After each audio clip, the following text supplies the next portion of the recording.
After 3 hours in the AE department of Sherriford General Hospital, the doctors couldn't find anything wrong with me. They took my blood and blood pressure and had me pee in a cup. They poked and prodded and asked me the requisite, "Does this hurt?" They ruled out internal bleeding and an X-ray ruled out broken bones.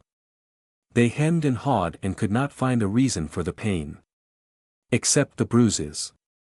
3 bruises, 1 for each tentacle anchor point. 2 on my left flank, above the outward crest of my hip bone, and 1 on the right side of my waist, just below the base of my ribcage.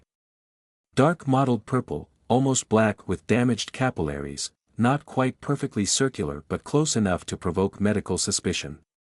Doctors asked questions I couldn't answer.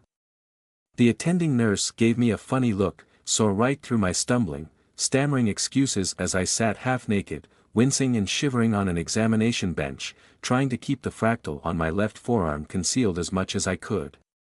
Rain, bless her quick thinking and boundless courage, pretended embarrassment as she spun a fanciful comedy of sexual errors, to explain both the bruises and my reticence. Her tall tale involved something called a doorframe harness, and obliquely hinted that I'd refused to stop, gripped by the heat of my own lust, and thus injured myself. Rain implied that she was bruised too, though far less painfully. The absurdity of our lie also took my mind off the pain, for a while. No ordinary bruises, these. Each one felt like a knotted fist in my side. I wasn't exactly physically flexible at the best of times, but now I could barely bend or twist at all without a throb of pain. Even while sitting still, my oblique muscles would occasionally spasm and shudder, echoing a deeper quiver of abused flesh. The first time the doctors left us alone for a few minutes, Rain asked me a question. Were they really tentacles, or was that just poetry? She held my hand, cracked a grin, distracted me from the ache in my sides. Am I in for a surprise next time we're in bed? Huh, I deadpanned. Yes, they were tentacles. 3, and ah. I winced and sucked air through my teeth as jagged spikes of pain lanced deep into my torso.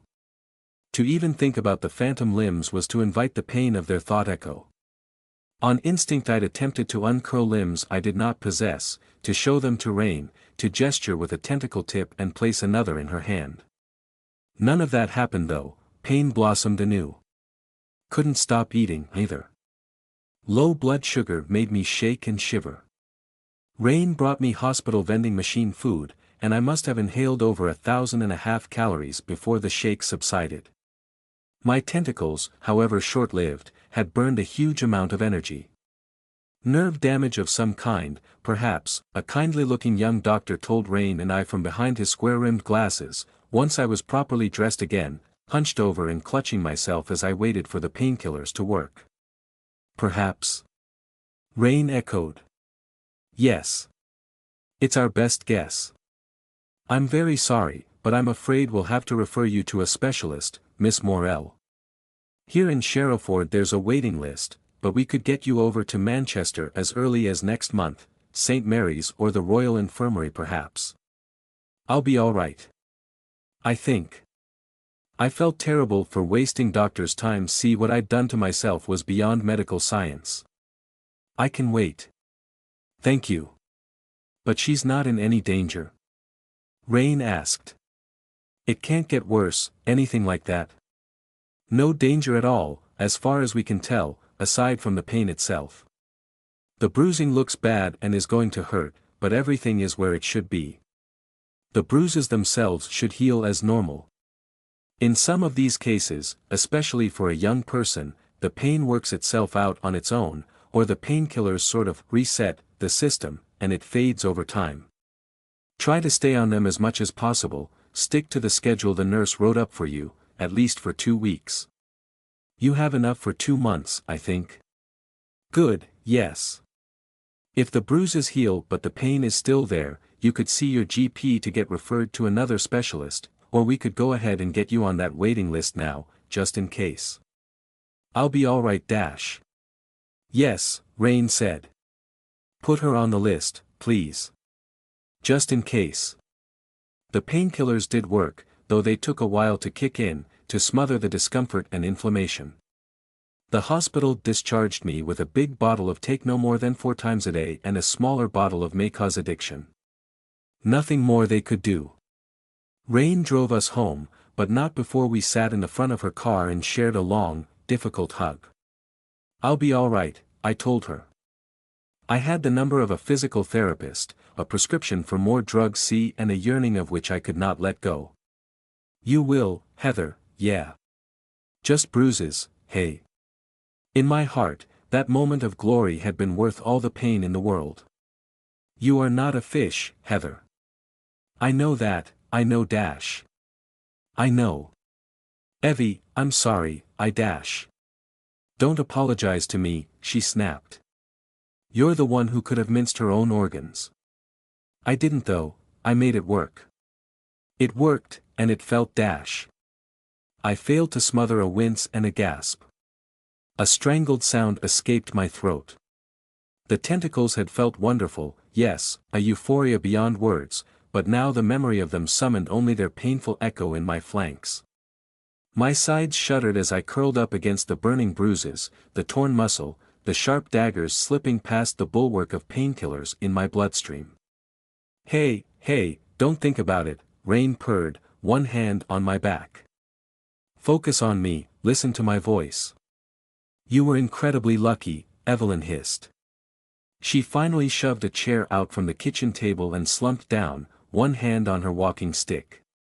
"It's not as if I grew tentacles for real," I struggled past the haze of painkillers and the throbbing in my sides. "They were Pneuma-Somatic, Spirit FL-. And I suppose your bruises aren't for real either?" Evelyn snapped. "They don't count." "Good to know."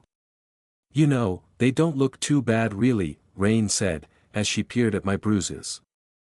"I've had worse myself." Rain had me sitting forward in one of the kitchen chairs, my t-shirt and hoodie hiked up to expose my waist. She gently probed my quivering flanks with warm fingers, not on the bruises themselves, but on the unblemished flesh around them. She'd been careful to run her hands under hot water first. Despite everything, Rain's touch helped. "Evie," Rain sighed. "Come off dash." I blinked at her, shocked by the heat of her outrage. "Evie, I." She glared at me, then broke off with a silent curse on her tongue, hurriedly covering her prosthetic again. Yes, none of us can imagine what happened to you." "Of course." Her voice dripped with sarcasm.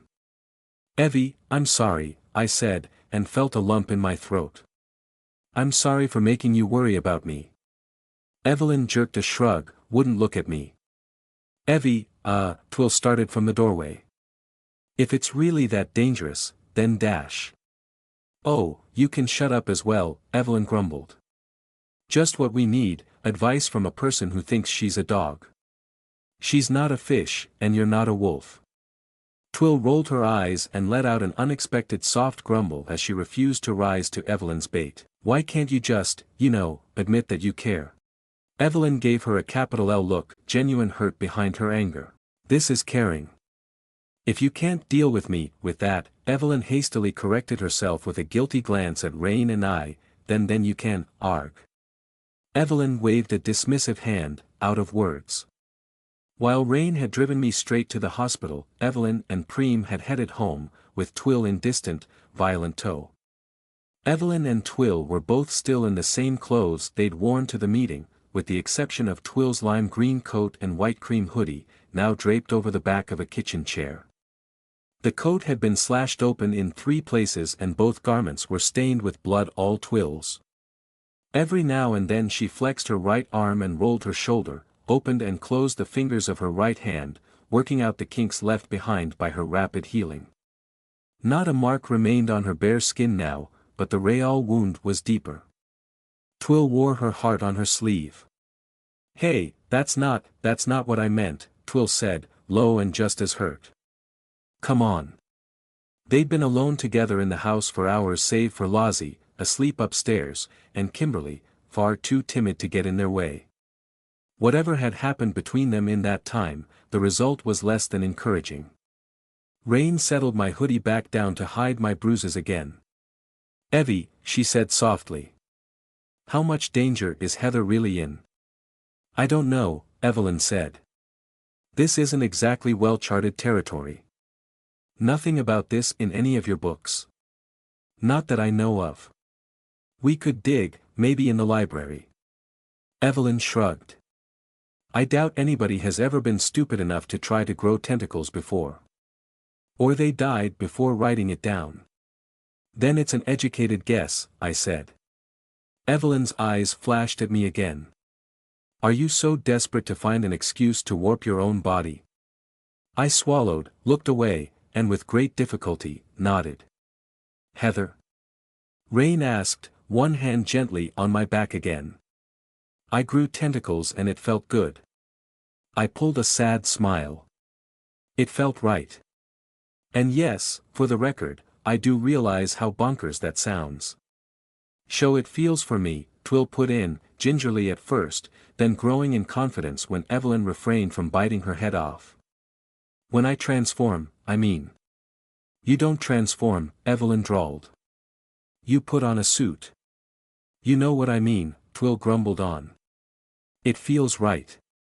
Like I dunno, like eating, or putting on a warm pair of socks from the dryer or something.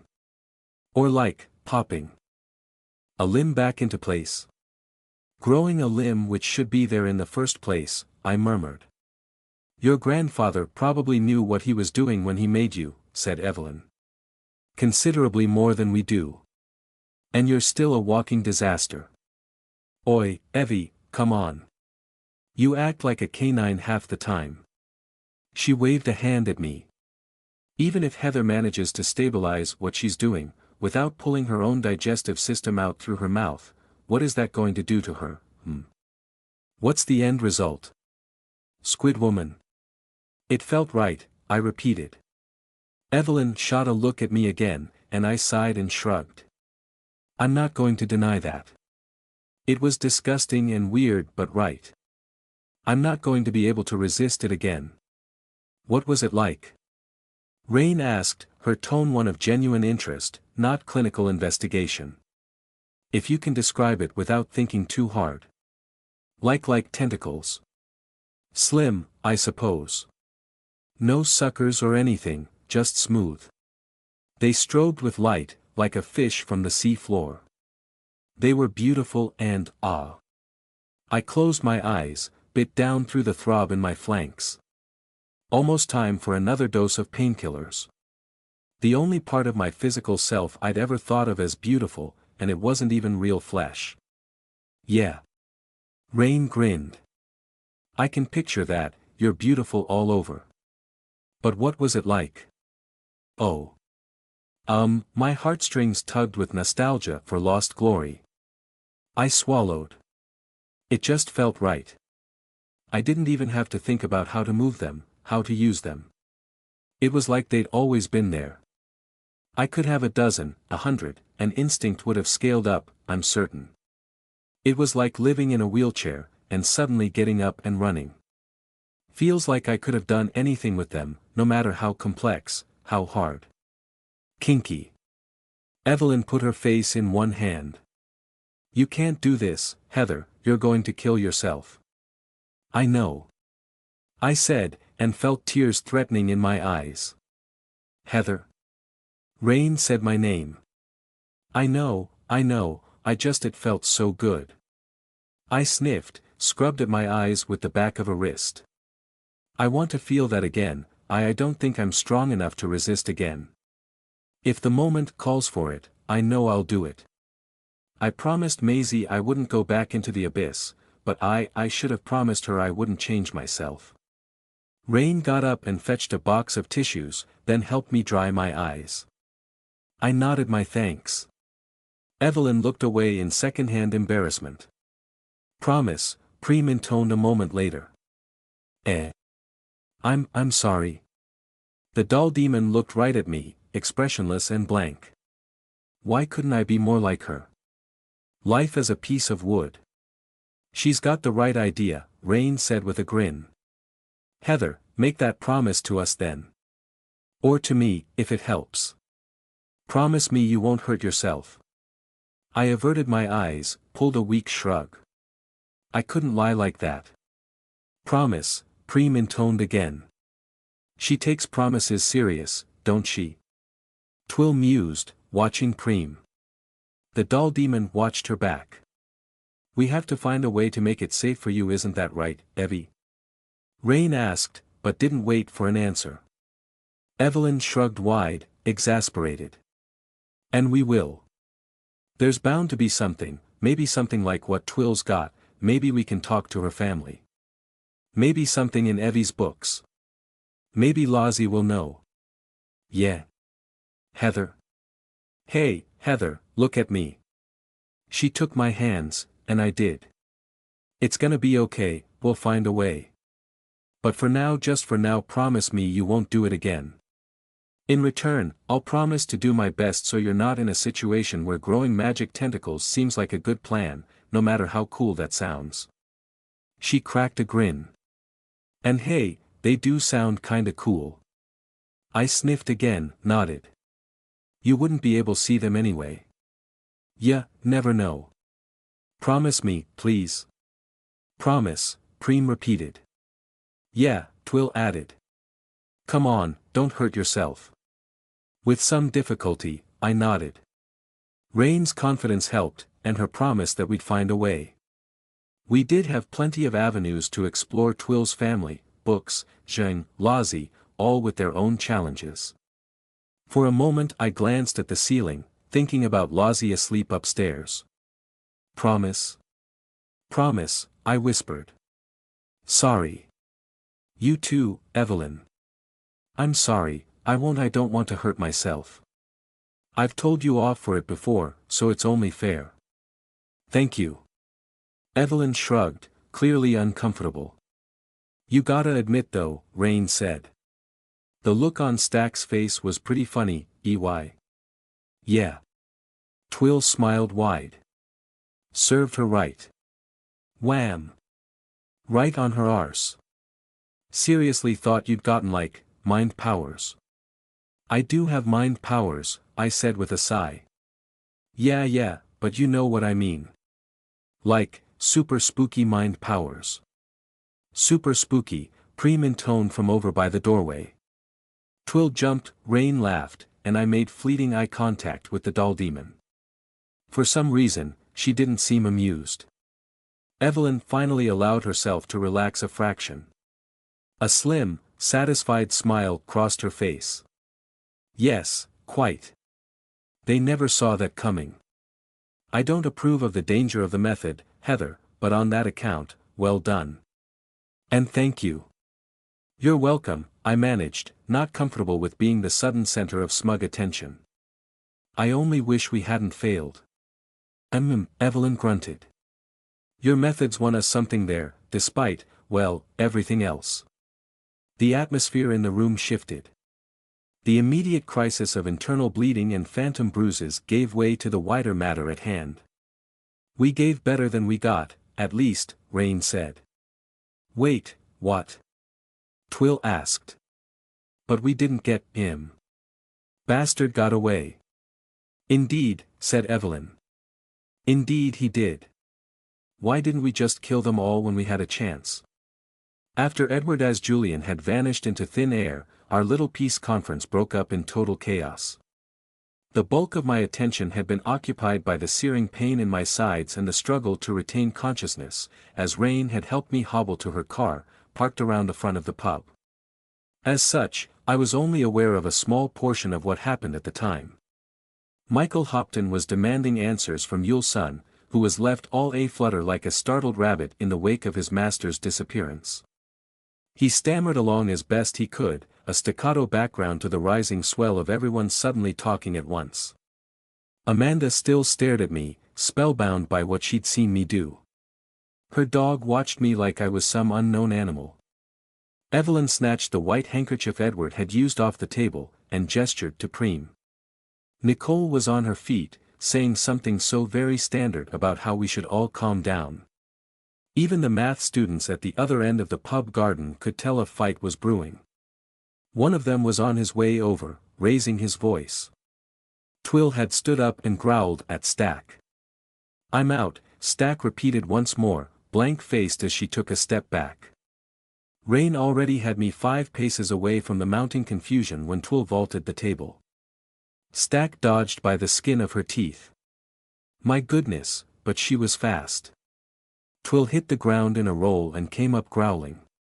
In my pain-addled state I had a horrible vision of the two of them, werewolf and trained assassin, laying into each other in the middle of a pub garden. Evelyn seemed to have the same fear, eyes wide and paralyzed for a split second, an order to preem frozen on her lips. But Amy Stack was too professional for that.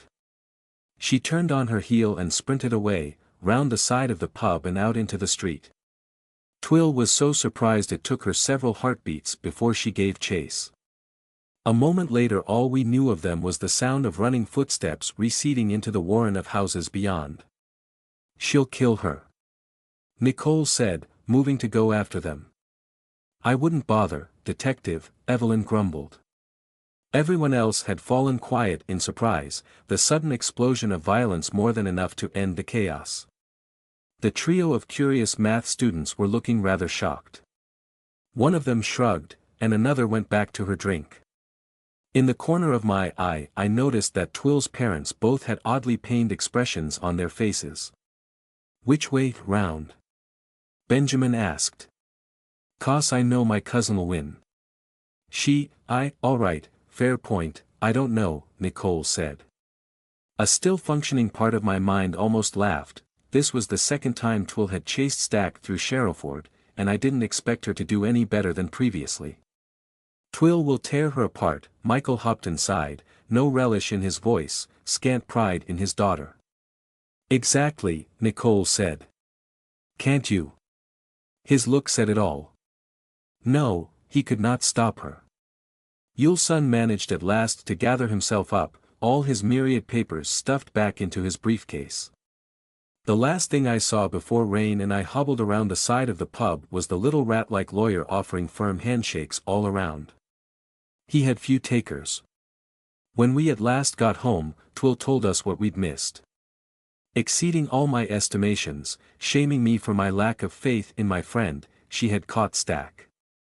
In a back alleyway behind an Indian takeaway place, between Oldham Street and a row of shuttered light industrial plants, Stack had turned and fought. "You're kidding," Rain had said. "With just a knife? Against you?" "Yeah." Twill cringed. From the unimpressed look on Evelyn's face, I gathered Twill had been over this explanation once already, likely while stripping ruined and bloody clothing off her rapidly healing arm. Rain let out a low whistle, shaking her head. "That's real skills." Stack had turned and fought, against Twill gone half-wolf in the privacy of a dingy, dirty back alleyway.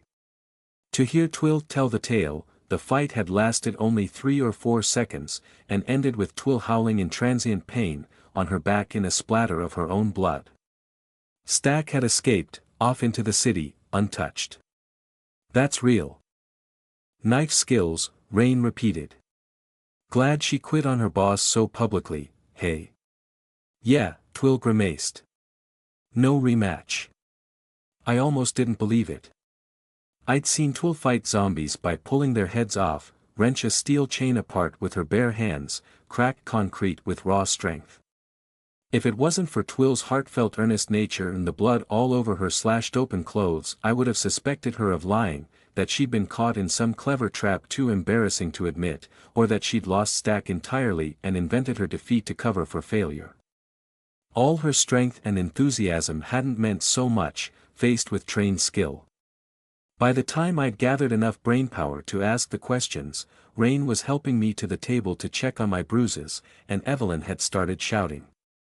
Why didn't we just kill them all, indeed? Because Edward Lilburn wasn't really there, I answered Evelyn's question. Because killing a nasty old lawyer wouldn't have achieved anything useful. The instrument of our deception lay in the middle of the kitchen table, a broken square, the fabric torn down the middle to disarm any further magic, the white handkerchief which Edward as Julian had produced from his suit pocket.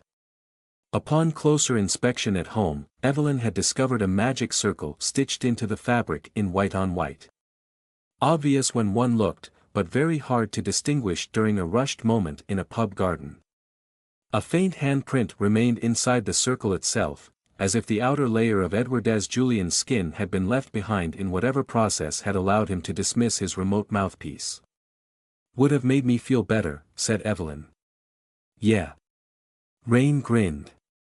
Wish we could have stayed and given him a good kicking. What? Twill frowned. The lawyer? Beat up an old man? You seemed pretty into the idea of smacking him one. Yeah, but like he didn't really matter in the end, did he? Evelyn waved a dismissive hand. What about Stack? We should have killed her, taken her off the board. Should have pulled the bloody trigger and have done with her. Not for want of trying, I suppose. Yeah, rub it in, why don't you, said Twill. She is off the board, Rain said. Far as we know. Still should have gotten rid of her, Evelyn grunted. Can't be certain. World's full of evil people, Evie. We're not responsible for all of them, said Rain. From Evelyn's pursed lips and silent nod, I got the impression this was a discussion they'd had before. I let out a huge sigh, arms wrapped around myself, rubbing gingerly at my bruised sides. We all screwed up. Deep down inside, past the exhaustion and the shadow of pain, I was glad we hadn't killed anybody, even Stack. Intellectually I knew I was right, without Edward Lilburn present, there was no point in springing a trap. The head of the snake would slink off to hide and heal, to prepare for revenge. Leaving them alive but filled with doubt made far more sense. Peel Stack away from her employer. If Julian had been real, perhaps we could have worked on him too. The real Julian was out there, so perhaps we still could. But that wasn't what I'd felt when I'd grown those beautiful, shining tentacles. I'd been intoxicated by the power and beauty of them. By the ability to defend what mattered to me. If I'd lasted longer I would have strangled Stack to death, at the very least. Would I have beaten Amanda Hopton's dog for growling at me? Pulled apart the Hopton's bubble servitor? I'd have given in to that abyssal ruthlessness, and where would that end? Maisie needed rescuing, but she also needed me. It would not serve either of us if I turned into a monster. Heather, hey, we didn't screw up, Rain said. Not like that. Jing told me I started, swallowed, and came as close as I could to expressing what I really felt. Jing told me to eat them first, before they eat me. At first I thought she meant don't bluff, don't take the bait, just kill them. Embrace what you are, she said. Then I thought she meant the tentacles, maybe, but maybe I was wrong. Cryptic bullshit, Evelyn grunted. Wonderfully clear advice, yes. Yeah, we can hardly take advice from that thing, said Twill. Look, at least we put in our demands, Rain said, cracking a smile and looking around at everyone. We can't find the bastard, so that was the next best move. We made our point, loud and clear. And what exactly was our point? Evelyn asked, a bite to her voice. That we're too collectively stupid to see through such an obvious trick. That we're too cowardly to do what needed to be done. She turned away, her gaze focused inward. What the hell do I do now? Wait for his answer. Twill suggested, and earned herself a glare from Evelyn. It's all right for you, isn't it, said Evelyn. You can run off back to your mummy and daddy dash. Hey. Twill bristled, but at the same time, her face fell. Evelyn stopped short, cleared her throat, and took a different course.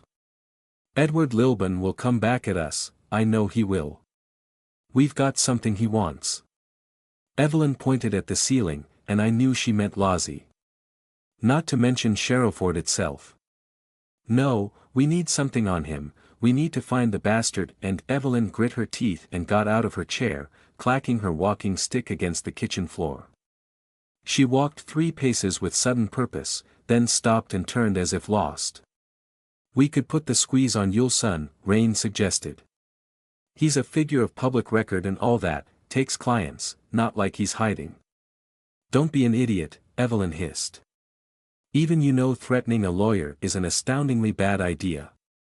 Even with magic, especially with magic. You want to get arrested? Maybe we don't do it with magic, Rain said. Oh, for pity's sake, you dash. I retreated into myself, closed my eyes, hugged my aching sides through the warmth and softness of my pink hoodie. Rain and Evelyn talked past each other, Twill made impotent suggestions, Preem stood like a statue, but I imagined I could feel her slow thoughts. Outdoors, the sun was going down, letting the shadows creep over the garden and Tenny's cocoon in the tree. I imagined I could feel that too, a vast Pneuma-Somatic heartbeat. Maybe she would understand how I felt. Heather. We had too many issues to address to make ourselves safe. Edward Lilburn's next move and the problem of Glasswick Tower, Lozzie's slow deterioration and our inability to get outside, the eyes squid thing still languishing in Evelyn's workshop and the giant zombie running wild across the countryside. I was on a time limit, Maisie was on a time limit, and I could barely make my own hard-won chosen family safe, or keep us on track. The tentacles, the echo of the body I'd brought back from the abyss, it gave me strength. To defend me and mine. To make us secure so I could focus on my sister. A poor justification, but tempting. Heather. Hey, Earth to Space Cadet H. Come in, this is Sherrowford calling. I ran my fingers over my own ribs, pressed as close to the bruises as I could stand. Winced. Pain, a source of clarity. Heather. No, you're not, Rain chuckled. She reached over and ruffled my hair. But that's okay. You need some sleep. I need to find Zheng, I said. Yes, you bloody well do, Evelyn grumbled. She might give us an edge, if you can control her. I shook my head. Not what I'd meant, not at all. I think she might know how to make it safe. Safe? Evelyn frowned. Rain let a smirk creep onto her face. Not the only reason though, eh? It was, I just had a gut feeling when I went to talk to her, it's hard to explain, but I think she might understand these things. Might know how to, I gestured at my sides, at the hidden bruises. Maybe. Maybe then I could grow them for real, I dash. For pity's sake, Evelyn hissed through her teeth. She turned and stomped off, almost limping, past Preem and into her workshop. She tried to bang the door behind her, but Twill crossed the room in a quick bound and caught it before it slammed shut. Evie. She slipped in after Evelyn. A torrent of muttered abuse flowed back into the kitchen. I didn't hear full sentences, but I got the gist of it well enough. I winced inside, wished I could curl up into a ball and vanish. Evelyn was right, we'd solved nothing. I still couldn't get outside, and Lozzie continued to deteriorate. We couldn't begin to enact the plan to save my sister, not if we couldn't get to Carcosa to plunder it for knowledge, or ask Lozzie about her mysterious night that had saved us from the eye. She doesn't mean half of that, Rain said softly, stroking my hair. Sometimes I felt like she was the only thing keeping me here. Evie'd never admit it, but she's scared of this. This Edward guy. Are you? What, scared? Rain cracked a grin. Nah.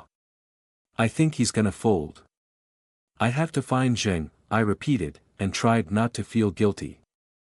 I had to get myself in order if I was going to rescue my sister. Had to keep everyone together, remove distractions, carry out the plan. Had to rely on my friends. That's what Maisie had said. Her advice still shone clear and plain. Was Zheng a friend? Yes. I had a problem, and a friend who could help. I chose, in that moment, to trust my sister's advice. Or at least that's how I justified the desire. You wanna jump her bones? Rain asked. I frowned at her, a blush in my cheeks. It's not like that. And not entirely, anyway. I let out a huge breath. You're joking. A joke. Right, yes. Not entirely, Rain said, but her voice told the opposite. Tell me how she made you feel. The way Rain slipped the question in, right after making me almost laugh past the pain in my sides, was nothing short of professional grace. No guile, no trick, just open curiosity. If she'd cornered me in our bedroom and said, "We need to talk," or, "Can I ask about Zheng," or such like, I would have frozen up inside, tried to evade the guilt and her scrutiny together. Instead, she found the one way to unlock the truth. The me I brought back from the abyss, I felt right to be near her, I said. Like a kindred spirit, one of my own, a person like me. Which makes no sense, because obviously we're nothing alike. Not even the same species. I sighed heavily. Rain, I don't think I'm human anymore. Not really. Who cares about that? Who Rain, excuse me. Who cares if you're human? You're still you. Heather Morel, Time Lord. I laughed ever so slightly, then winced and let out a as a spike of pain traveled up my sides. Rain rubbed the back of my neck, trying to distract me. Thank you, I said. I think. So what's the plan with Zheng? You want to organize a threesome? Rain, I spluttered. Hey, had to ask, she said, and couldn't hold back a grin. I glanced over at the door to Evelyn's magical workshop. Soft murmurs came from within, Evelyn and Twill still talking. I lowered my voice, mortified by the subject matter. I'm not going to cheat on you, Rain. I couldn't do that to you. Never. Cheating doesn't come into it. You need what you need, can't help that. I blinked at her, didn't want to understand. Rain. What does that mean? Means I don't blame you. Means I'm not scared you're going to be unfaithful, Heather. That's not who you are, I know that. Oh. Fair enough, I suppose. Thank you. The same goes for you. So, what's the plan with Zheng? I shrugged. I don't know.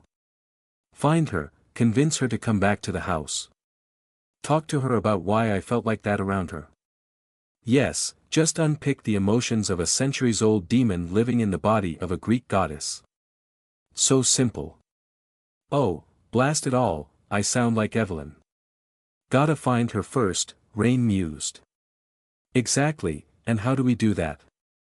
Lay out the right sort of bait. Such as? You, maybe. She winked. Let me think on this overnight, Heather. Let me try to get into Zheng's head. Perhaps tracking live game across the countryside was indeed more Rain's speciality than mine. My promise barely outlasted the day.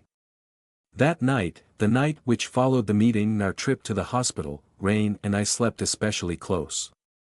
We usually did, ever since the very first time we'd slept together, tangled up in each other's arms and scent and body heat beneath the bedsheets. I'd had precious little opportunity for skinship over my decade-long purgatory between Maisie and Rain, but these days it all came out. Often we spooned with Rain, always the big spoon, or I'd snuggle up against her side and she'd put an arm around me. In the night we'd shift, semi-conscious, sometimes part and rejoin. Often we'd awaken together for a while before returning to sleep. Even more so since my return from the abyss, and the insatiable physical needs I'd brought back with me. But after the day we'd had, and the strain placed on my body by the second's brief demands of my Pneuma-Somatic tentacles, sex was the last thing on my mind. Rain tucked herself in behind me, gentle and slow, careful to avoid pressure on my bruises. She nuzzled the top of my head, but I'd already slipped through the wall of sleep. I didn't stay there for long. A few hours later I struggled up from the depths to find myself adrift in the dead of night.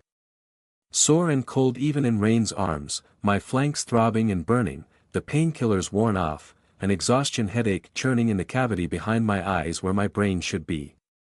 Try as I might, sleep would not return. I lay awake and listened first to Rain's breathing, then the noises beyond our bubble of warmth. Unspeakable need tortured me, tempted me with an opportunity for furtive fulfillment. I wriggled free from Rain's arms, then held my breath as she murmured and turned over in bed, but she didn't wake. On silent feet, I cracked open our bedroom door, and padded out into the dark corridor. Just enough light as my eyes adjusted, to outline the doors in the upstairs hallway. And the dark misshapen thing which lurked there.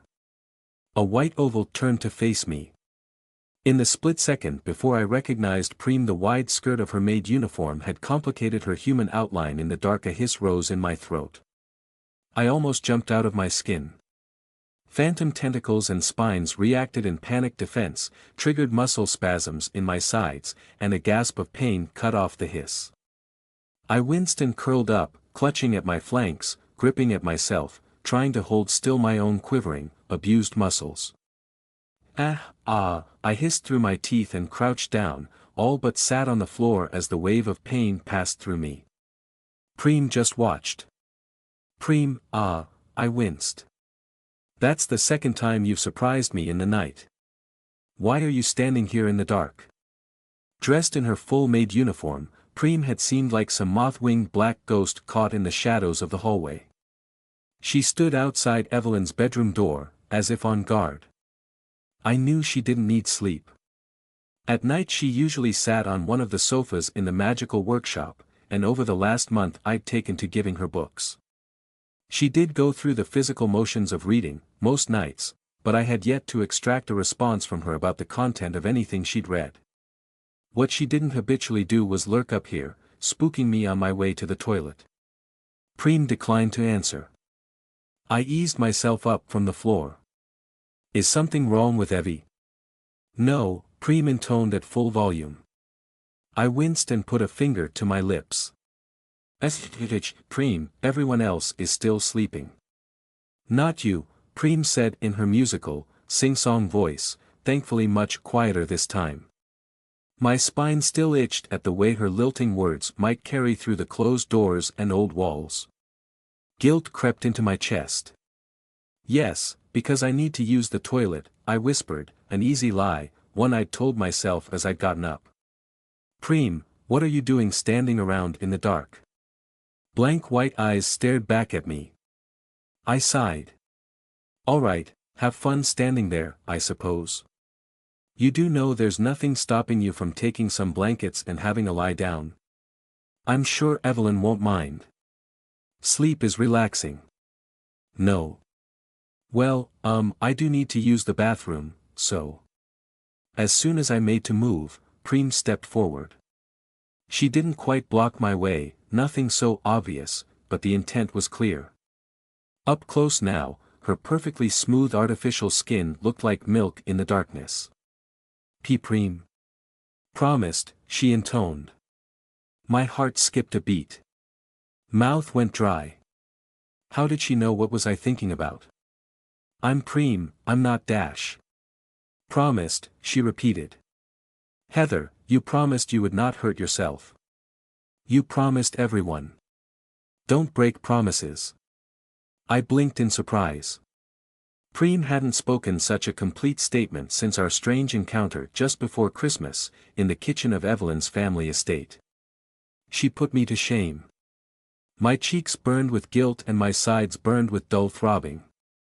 I wanted to curl up and vanish. I'm not going to Preem, I'm not going to try to summon the tentacles again. I want to look at my bruises in the mirror. I need to, I don't know. I want to think about them. Picture them. It'll hurt a little, I guess, but not much and Dash. Promised you wouldn't hurt yourself, Preem repeated. Preem. I tried to huff, but couldn't get it out. I looked away, felt tears prickle in the corners of my eyes. Promised. Okay. I hissed. Okay, I won't hurt myself. I just want to look. And I really do actually need to use the toilet as well. I'm sorry, Preem. Preem stepped back. Blushing with shame, I slipped past her wide, rustling skirt, and into the bathroom. For a long moment after I closed the door I pressed my back against the thin wood, in the dark, the closest I could attain to true peace, the abyss echoed in absence. Then I flicked on the light. Removing my t-shirt was made harder than usual by the stiff bruising in my sides, difficult to raise my arms above my head. I finally got free, the night air cold against my naked skin, and looked at myself in the mirror. The Heather in the mirror examined me in return. My skinny frame, my pale and pasty skin, an ape kept from the sun. My hair which I hadn't cut in months, now almost as long as when I'd been a child. The bold black lines of the fractal inked on my left forearm, a secret tattoo hidden from the world. The bruises on my flanks, angry and inflamed. Scrawny and weird, that's how I'd always thought of myself. Never had much pride in my body, never liked it much, never felt beautiful or even notable, no matter how much Rain told me so. As a teenager, looking in the mirror had hurt. Alienated from my own body, but at the same time defined by it, seeing my own face reminded me of Maisie. I saw her, looking back. For the first time in my life, something else crept in. I had the most bizarre urge to photograph myself. Not for sexual purposes, oh no, not at all. I wanted to capture the fractal, record my bruises. A slightly mad, paradoxical part of me hoped that the bruises would leave scars or permanent discoloration. History, written on my body. I liked this physical proof that I was defined by something other than how I saw my body in relation to others. Scrawny and slight, reedy and flat, somehow that all mattered less, now. I raised and flexed my right arm, thought about the way the tendons pulled and the muscles bunched. Tried to flex my side too, but stopped and winced. Rain had been kind to describe the bruises as not too bad.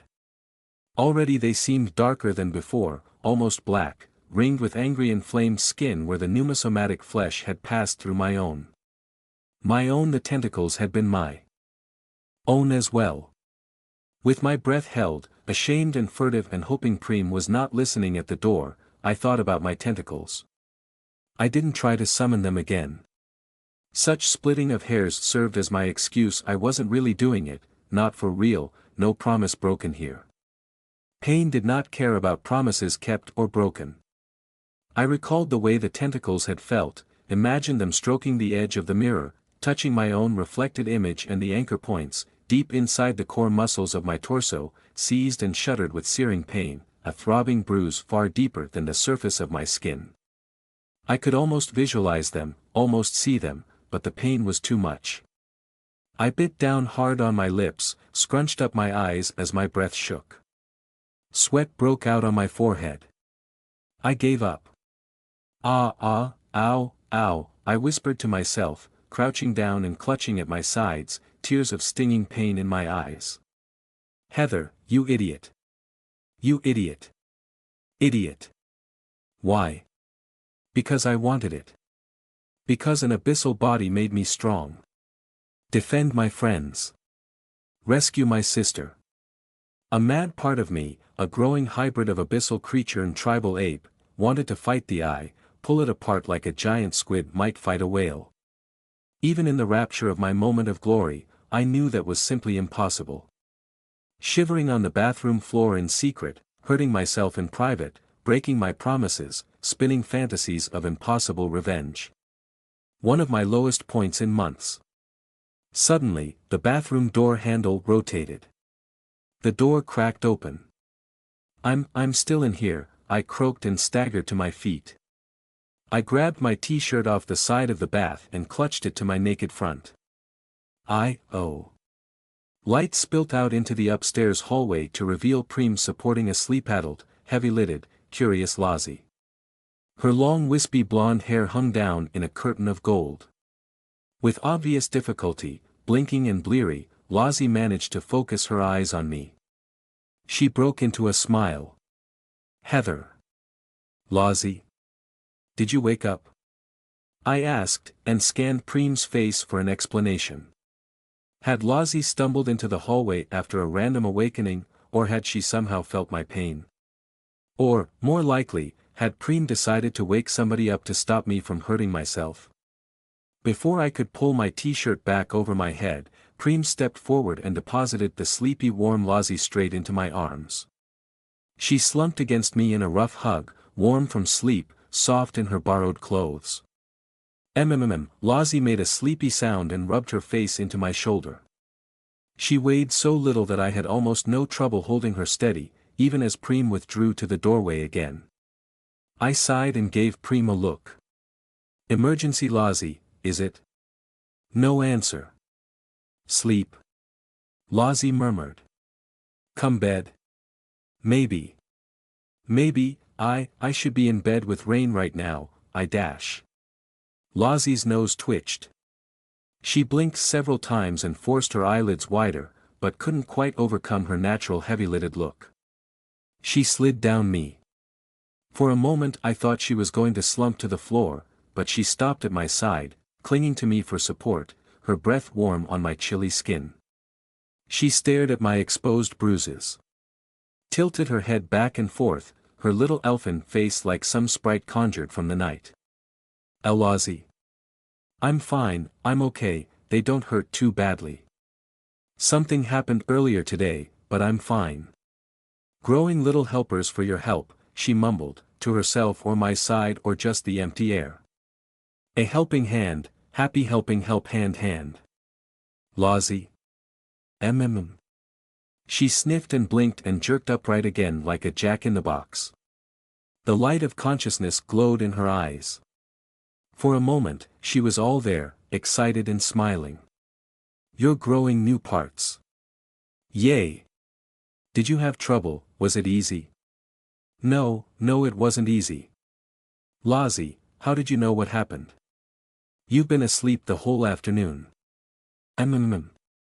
She wobbled her head, blinked heavily, and was gone again, her mind deficient after so long denied whatever sustenance she drew from outside. I gripped her shoulders. Lozzie. Lozzie, do you understand what happened to me? You know what's happening. Potentials raced through my exhausted mind. Lozzie knew how to make spirits make things like Tenny, like the barely recalled monstrosity that had been revealed inside her knight's suit of armor as it had defended us from the eye. She could craft and shape Pneuma-Somatic flesh, though I'd had no chance to ask her how, not since she'd slipped into her semi-conscious state over the last couple of weeks. Maybe, just maybe, she might know how to stabilize my tentacles. That is, if she could hold on to a coherent train of thought for more than 10 seconds. Gotta take all the rubbish and put it in the rubbish bin and take the bin out, she mumbled, sleep talk nonsense. Lozzie. Lozzie, please concentrate. I need your help. Lozzie squinted and strained with effort, and let out a grumble of frustration. She blinked at me, her brain addled, trying so hard. From all our abortive conversations over the last couple of weeks, I knew she'd never get a full answer out. Her consciousness would drift away, like she'd been starved of oxygen. She slumped against me again, dragging at my shoulders with her feather-light body weight. Heather. Yes. Lozzie. Take me home, where? Home. Lozzie, what do you mean?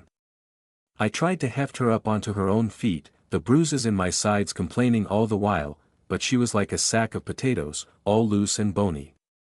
A single choked sob escaped her lips. I can't live like this anymore. I froze. Glanced at Preem for help. The dull demon's expression showed nothing, so perhaps I only imagined my shock mirrored in her eyes. Lozzie. She sniffed, eyes unfocused. I want to help, I do. Heather. Heather, I can't think. Can't. Heather, fix me. Fix please nnnmm. Eyes fluttering shut, she trailed off into a snore. My heart felt fit to burst.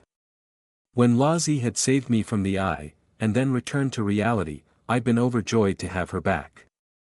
Since my own return from the abyss I'd been too preoccupied with myself, my phantom limbs and abyssal needs and the wrenching heart pain of speaking with Maisie again. Hadn't thought too closely about Lozzie's slow deterioration. We'd all treated her condition as almost cute. Cute sleepy Lozzie, flopping around the house. She ate, she kept herself clean, she wasn't wasting away, I could cuddle up with her in the dark and feel right. A life-sized cuddle toy. A temporary replacement for my sister. Couldn't get outside, didn't know how to break the interdiction, so Lozzie's issue was something to solve for later, something to put off until tomorrow. We'd decided without discussion. We could fix it by killing her uncle, except that had failed. Cute Lozzie, sleepy and bumbling around the house trapped inside a brain that had stopped functioning. I was a horrible friend. Lozzie. Oh, Lozzie, we have to get you outside, I whispered, furious with myself for letting this continue for so long. I managed to lower her to the bathroom floor where we slumped together, her head lolling on my naked shoulder. She made a sleepy noise. This is killing you, isn't it? I felt hot tears threaten in the corners of my eyes. She made another sleepy noise, childlike, a tiny mule of sadness. There has to be a way.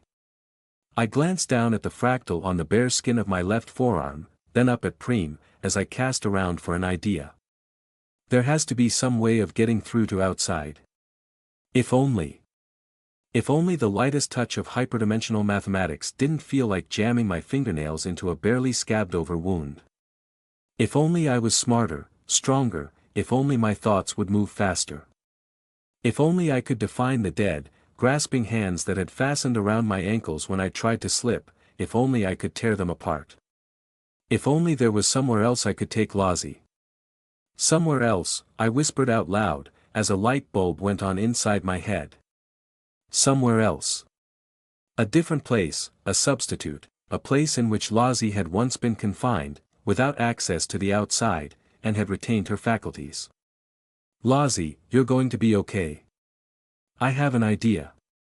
Idea, Preem intoned. I nodded at her. Yes, an idea. One her own uncle gave me. I hefted Lozzie's semi-conscious form. She weighed so little, like a bunch of feathers, but my sides ached with the deep throb of abused flesh, and I was more than a touch worn out. I gestured at Preem with an elbow. Preem, pick her up and carry her downstairs, please. Preem didn't move. I sensed the unspoken question and let out a little sigh. I can't sleep and my own body is torturing me. The least I can do is have a good think about a practical problem. I'm not going to do anything rash. In fact, I'm not going to do anything at all, certainly not without Rain or Evelyn awake and helping. I promise. I only want to look, and think it over. Then, maybe I can get some sleep. Another heartbeat passed and I thought Preem wasn't going to help, but then she stepped forward and bent down to take Lozzie's weight in her arms, pulling her up to her feet in one effortless motion. Lozzie let out a sleepy sound and clung happily to Preem, burying her face in the doll demon's chest. I allowed myself a wince as I eased myself to my feet as well, then took Preem's elbow when she offered it in support.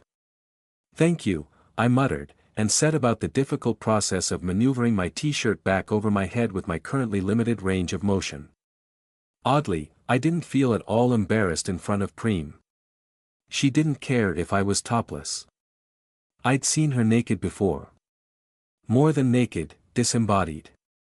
Downstairs, Preem said once I was done.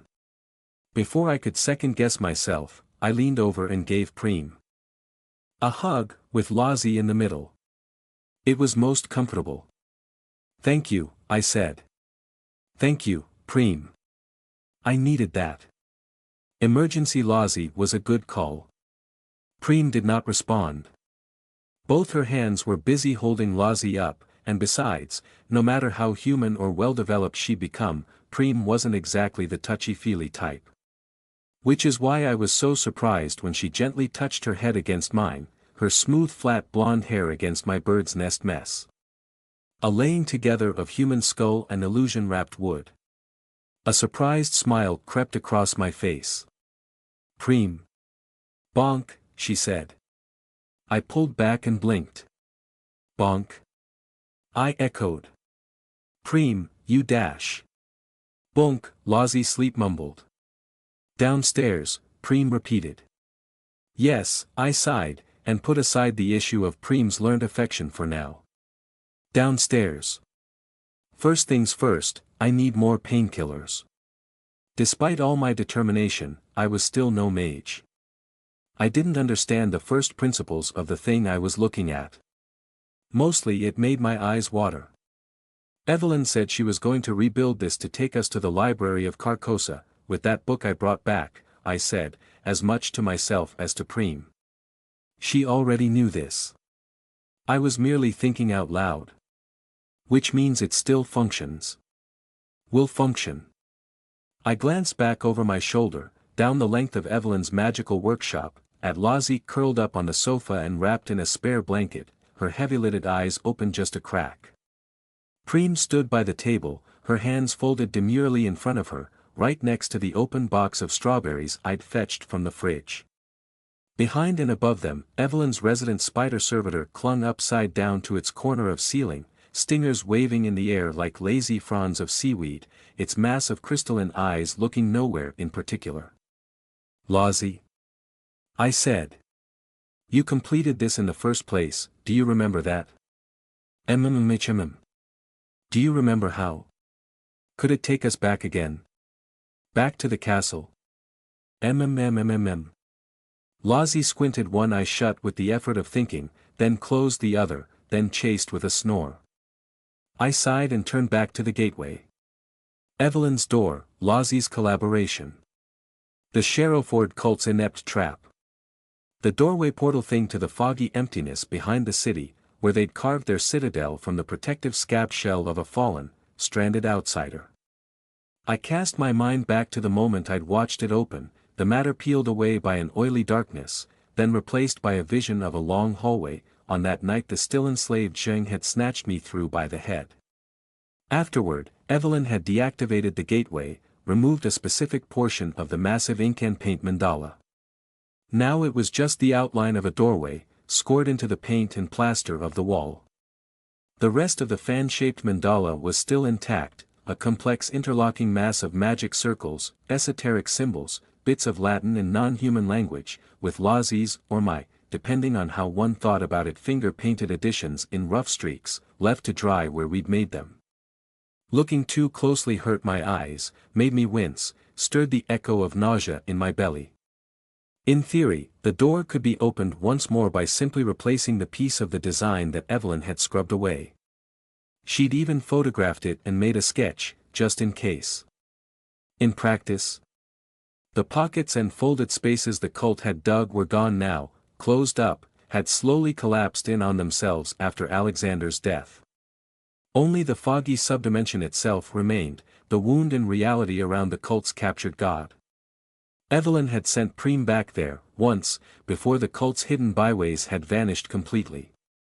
It had, in Evelyn's delightful metaphor, gone native. Not a place for human beings. Perhaps we didn't have to stay there for long, especially if we could get straight into the castle. Just long enough to get Lozzie what she needed. 5-10 minutes. I knew I was bargaining with myself, trying to find a way to help Lozzie, but I lacked any other distractions to occupy my mind. Question number 1, I muttered, is can we connect the doorway to the castle directly? Question number 2, how dangerous is it there? Without answers to my questions, my eyes wandered down and to the left, down to the magic circle on the floor which still contained the horror in clay. The vessel in which Felicity had trapped the eye's minion had all but dried up. It still looked like a bunch of rotten squid covered with an old sheet, but now it was a husk, barely able to move its many tentacles without the clay cracking, shedding fragments all over the floor. You're next on the list, I whispered, but of course it didn't respond. How similar were my tentacles to the ones of this outside creature? In fact, why tentacles at all? Was the unidirectional tube of muscle some kind of universal principle, more simple and more widespread than the humanoid arm? A pang of dull pain throbbed in my sides. I clutched myself and tried to suppress a wince. Thinking about my tentacles was a bad idea, unless I wished to overwhelm the painkillers I'd downed 10 minutes earlier. I cast about for a distraction, but kept looking down at the squid thing in the magic circle. Was that where my metamorphosis would lead? Feed me a strawberry, Preem said. Her sing-song voice carried like a clear bell. "Ah, all right, okay," I said, and privately wondered if Preem had recognized my distress. I went over to her and selected another strawberry from the open box on the table. Faint traces of juice from the last two still lingered on her pale lips. "Open wide." Preem opened her mouth with a wet click and I pushed the third strawberry of the night onto her tongue, trying not to blush at the intimacy of the action. She ignored my faint discomfort, and chewed slowly. "I still don't understand why you can't do this yourself," I told her. Preem looked me in the eye. Somehow I could tell, despite the lack of any pupil or iris in her milky white, empty orbs, and continued to chew. I sighed. "I mean, you're my equal," I said. "Evelyn's equal, too. I don't care if you're not human, you're still a person, whatever you were before. You're no slave. You can take a strawberry, or anything else from the fridge, whenever you like." Preem swallowed. Her lips parted again. "I enjoy." "But, enjoy what?" I mused. "The act of being served. I like strawberries." "That doesn't explain the," I waved a hand. "The ritual."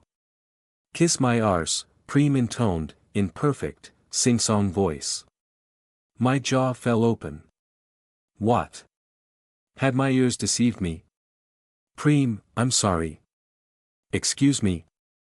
Preem declined to expand on her point. Perhaps my imagination was playing tricks on me, but I could have sworn I saw the slightest crinkle of a smile in the corners of her eyes. She hadn't smiled since that one time before Christmas, and I didn't particularly wish for her to repeat the performance. "Well, all right then," I said. "I'll take that as, please stop asking stupid questions. I'm sorry for prying." "No," Preem said. I frowned, increasingly lost. At that moment we both heard the soft creak of footsteps making their way down the stairs. Not clunky enough to be Evelyn, and too light for rain, there was only one person left in the house whose tread that might be. A handful of seconds later, the kitchen light guttered on, visible through the gap we'd left in the workshop doorway. A splashing from the sink, the sound of somebody fetching a glass of water. Preem opened her mouth. "Shoo," I hissed. "Don't make her jump." Preem closed her mouth and looked at me. I shrugged, a little embarrassed, then turned and spoke up. "Kimberly." A gasp, a clatter of mug dropped into the kitchen sink. Mission failed. I'd startled the poor woman. "Kim, it's only me." I crossed to the door and pushed it wider as Kimberly's surprised face hove into view. "I thought you might have noticed the light was on, I'm sorry." And no, you made me jump." "That's all," Kimberly stammered, blinking at me and then at Preem. She had one hand raised to her own chest in an unconsciously defensive posture. Kim, it's me, relax. I'm sorry." She swallowed and made a visible effort to lower her hand. She seemed even more skittish and jumpy than usual. "Are you alright?" "I'm sorry I surprised you." Yes, sorry." Kimberly was dressed in her pajamas, and I must say she had a very exacting taste in nightwear bottoms patterned with little round cartoon dragons, and a t-shirt with a print of a fairy tale castle on the front. Big fluffy socks protected her feet from the cold flagstones of the kitchen floor. She tucked her auburn hair behind one ear, looking self-conscious and trapped. Behind her, the kitchen windows stared out into Sherrowford's light pollution, Tenny's cocoon illuminated sidelong in faint orange hue. Around us the house seemed a warm, dark cocoon of its own. I smiled and tried to crack a joke. "The last time anybody surprised you in your pajamas," I trailed off. Stupid Heather," I tooted at myself. The last time anybody surprised Kimberly in her pajamas, yes, she had stabbed Twill in the hand. "I'm sorry, that's really insensitive of me. I wasn't thinking, I was trying to tell a joke to calm you down." Oh, it's okay. Don't worry about it. I only came down to get a glass of water."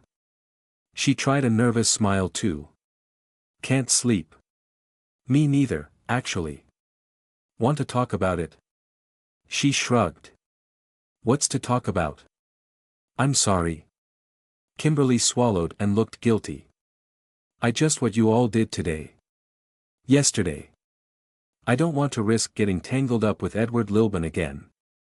I don't ever want to see that man again, any of them. I'm scared, all right? I'm just scared. Of everything. She sighed heavily. Story of my life. Ah. Yes, good point. I tried to formulate an apology, but couldn't summon the right words. Sorry that you're still involved. Sorry you have to be here. I was going to, light up for a bit. And not that I'm smoking in the house, she hastened to add. I've been blowing it out the window. I smiled at that, despite myself. Care to join us for a bit? Kimberly glanced over my shoulder, at Preem and the contents of the magical workshop, then noticed Lozzie on the sofa. A note of worry crept back into her voice. What are you doing? Nothing, actually. She stared at me, worrying more. I'm just thinking over a problem.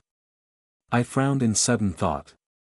Actually, you'd be the person to ask about something that just happened. About what? Why might Preem tell me to kiss her arse? Kimberly blinked twice, paralyzed. I think she was attempting to figure out if I was joking. You rebuilt her, put her back into her body, I said. You know a little bit about these things, yes? I was feeding her a strawberry, and asked why. I hurried to relate our bizarre exchange, glancing back at Preem, but the doll demon silently declined the invitation to provide her side of the story. Kimberly chewed her bottom lip in thought. A visible relaxation passed over her shoulders. Osculum infame, she said. Latin. Kimberly blinked at me as if surprised to find me there, then to my immense surprise, she blushed. I don't know why she can't eat strawberries herself. She swallowed. Despite what I learned, I'm no expert. Demons should be able to take what they want after they develop enough, the binding doesn't hold for long. It's enough to draw them here initially, that's all. But what she said, it reminds me of Osculum infame. Which is? Kimberly blushed harder. Shameful kiss. Medieval Christian mythology stuff. They used to believe that in order to make a pact with Satan, or a demon, a witch would have to kiss the demon's, she pointed awkwardly downward. Rear end. Oh. Ha. I only know that because of reading books about Wicca and stuff. She fidgeted with her fingers. I looked back at Preem. Makes you wonder how much truth made it into those myths. Feed me a strawberry, Preem intoned. Another one? I asked. You're insatiable. Maybe that's her equivalent, said Kimberly. Maybe, yes, I agreed. Do you want to feed her? Oh, that's okay, I dash. Preem twitched her head and looked right at Kimberly. Feed me a strawberry.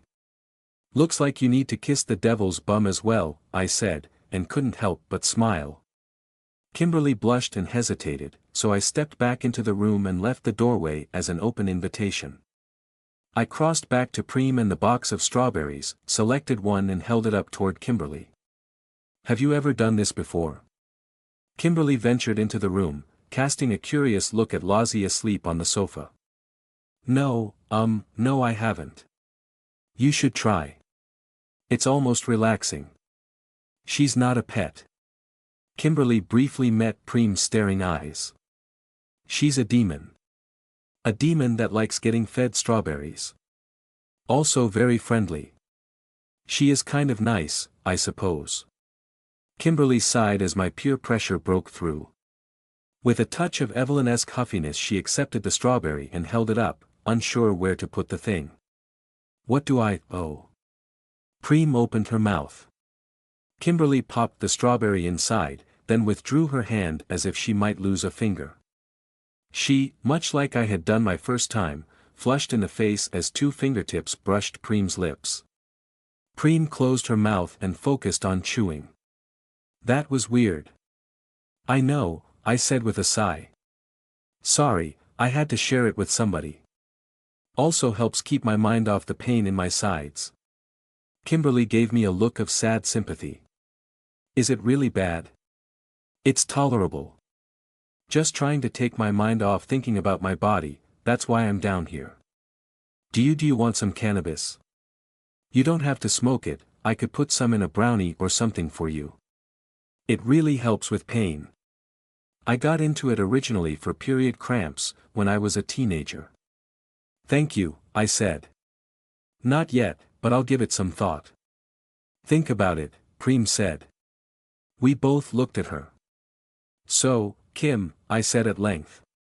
I'm working on a problem here, and you might also be the person to ask about that too.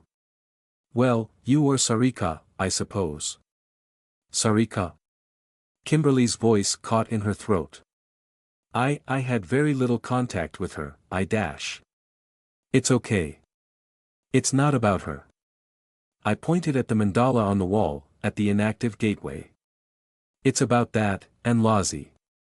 I took my time, and why not, neither of us could sleep to outline my thoughts, my theory about Lozzie's condition, and the open questions about getting through the gate and back to the castle. You were involved with this stuff for a long time. Do you have any idea what I don't, Kimberly blurted out. I was never involved with that part. You know what I was doing, what I dealt with.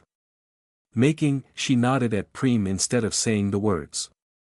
I don't know how they made the portals, or the weird pocket dimensions, and I don't want to know, I don't want to think about it. Nothing at all? I asked, my heart falling. She looked at the mural and gave herself away. A second of hesitation before she shook her head, guilt in the bob of her throat and the shift of her eyes. Kimberly took a halting, half-step back. In a moment I'm not exactly proud of, a stabbing pain lanced into my sides, my phantom limbs, the tentacles that weren't, had tried to reach out and block Kimberly's retreat, hold her here, grab her by wrists and ankles. A gasp ripped out of my throat and I curled up, squeezed my eyes shut with the sudden pain. Heather. I'm fine, I hissed. Fine. Just a twinge. I panted for breath, swallowed hard, tried not to think. Guilt filled my chest, I tried to stop her leaving. Brute instinct had taken over, triggered by the hint of a lie in her eyes. Thankfully, I'd had nothing to work with. If you say so, Kimberly said, but she sounded far from certain. Flowsy, a sleepy, bubbly voice floated from the sofa. Flowsy. We both turned and looked at Lozzie, curled up there like a cute, sleepy little woodlouse. Even Preem turned to look. Lozzie had one eye half open, the lid twitching and fluttering. Flowsy, she repeated. I know you know that you know. You know. No. Don't be a liar, or you'll get layered. I don't know if it was the content of Lozzie's words, or her ethereal tone of voice, but Kimberly looked terrified.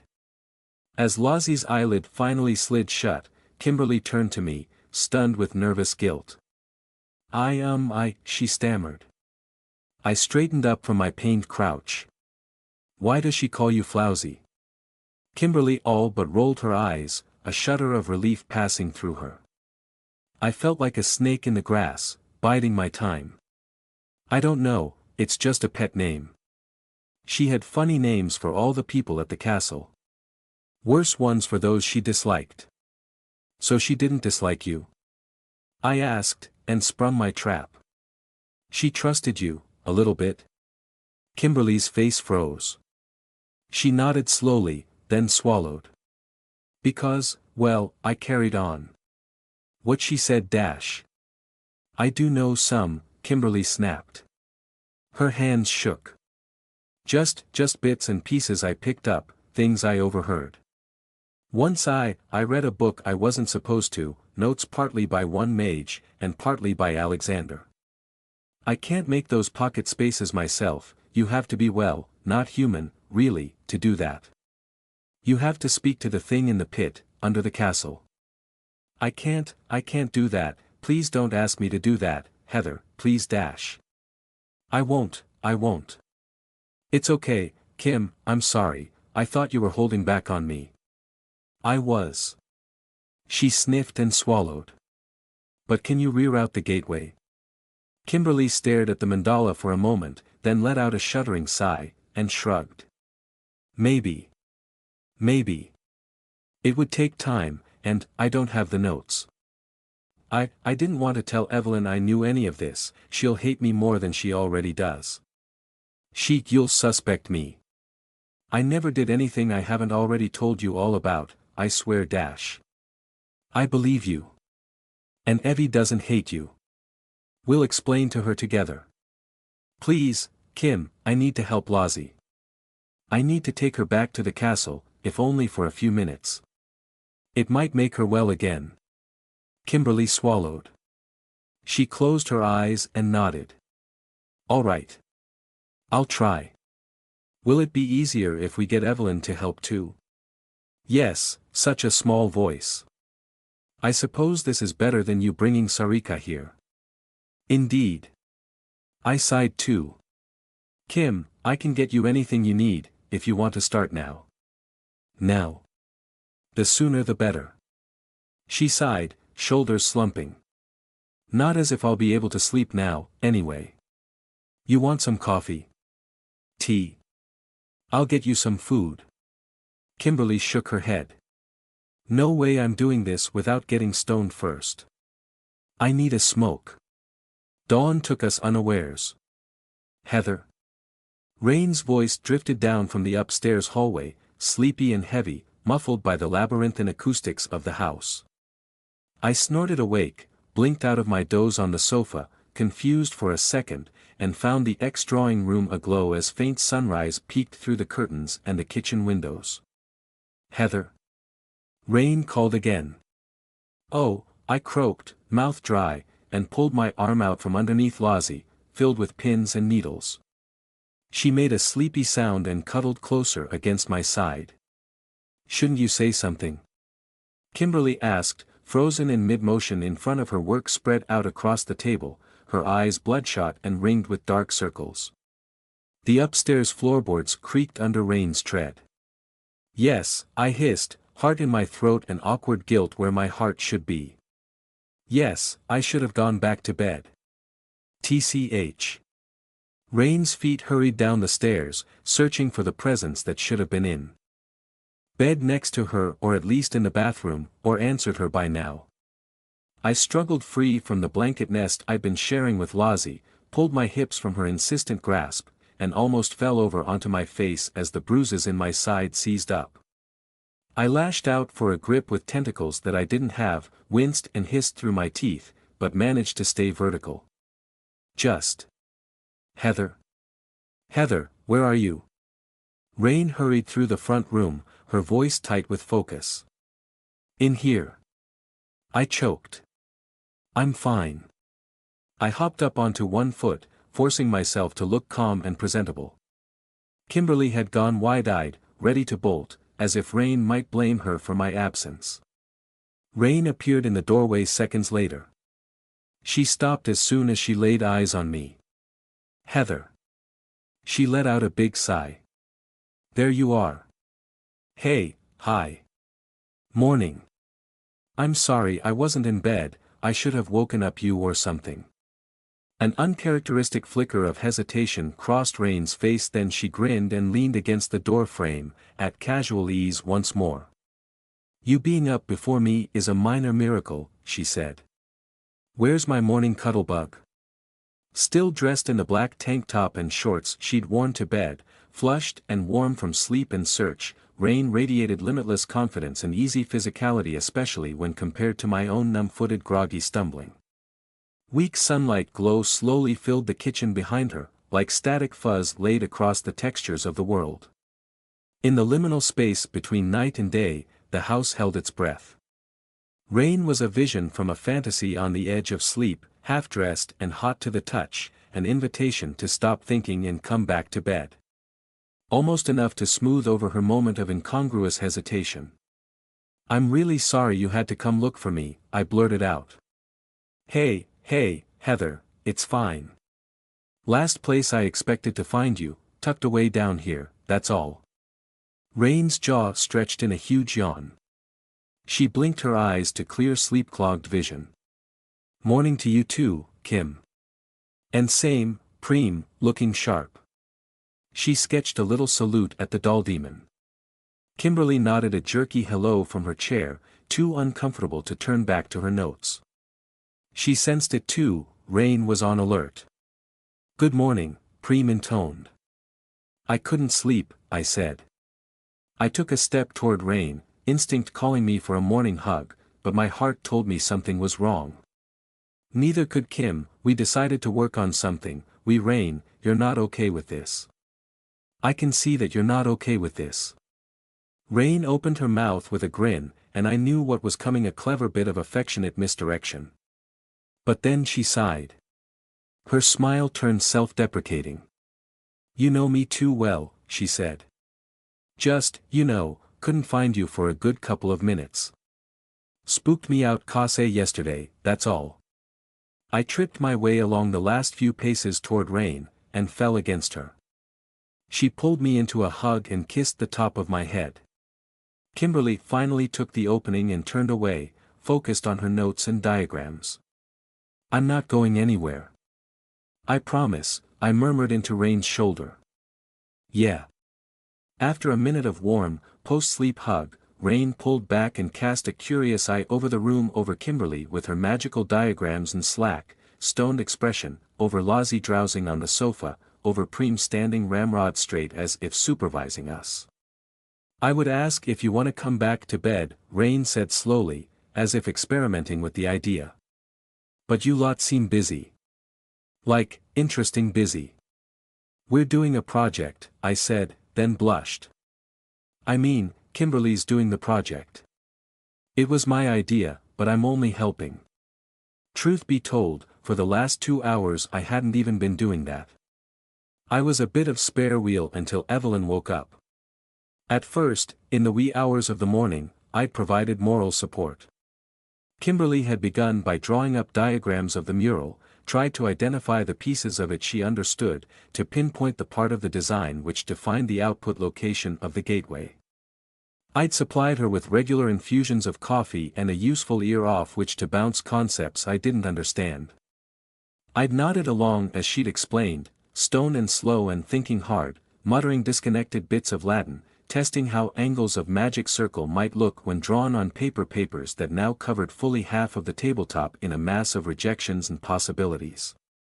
One time, I'd made the mistake of asking how something worked, why this angle for the interior lines of that circle with those words of Latin. "It's all relative," she'd said, her eyes bloodshot and heavy with the THC in her bloodstream. She seemed calmer when high, made all this easier to face. "Relative to what?" She gestured at the sketches, the walls, the room, us. "Everything. That's how magic works." "Works, that's a joke, ha," a sad non-laugh. She cast a sidelong glance at me, embarrassed by her tiny outburst. "It's okay, go on, please." Well, one object or symbol or angle has no effect by itself. It's just a thing in the world, normal. It's only when you bring these things together, they work in relation to other angles or shapes. Stuff interacts in ways we can't see or understand, at a level beyond physics. Sympathetic resonance. Loopholes in reality, I muttered. "Yes." She puffed out another humorless laugh. "Did you just make that up?" "Those are Evelyn's words, actually. She once described magic to me as like exploiting God's shoddy workmanship. "I wish," Kimberly said, hollow and sad. She stared down at a mess of squiggles on a sheet of paper. It all meant nothing to the untrained eye. It's nonsensical causation. Magic doesn't make any sense, none of this should work. You have to fit your mind around it, and it always feels wrong. I hate it. I hate it so much. Thank you, for doing this, for Lozzie. She sniffed, shrugged, and carried on. After that, I did not ask again. I did glean one detail of real meaning: Lozzie's additions were completely beyond Kimberly's understanding. In all the possible adjustments and replacements she sketched out, never did she change a single one of the dried lines of finger-smeared paint and ink. When Evelyn had removed a section of the mandala in order to deactivate the door, she had done the same, left the unexplained dream additions untouched. Eventually, in my uselessness, I'd been relegated to serving as Lozzie's pillow. She'd nuzzled my side, flowed into my lap, and sleep had claimed me. It might not work, I finished my explanation. But I think it's worth a try, if it helps Lozzie. I just want her to be well again. You're amazing, you know that, said Rain. She gave me a smile of beaming pride. I blushed, confused. Rain. I'm barely doing anything, I told you, Kim's doing all the work.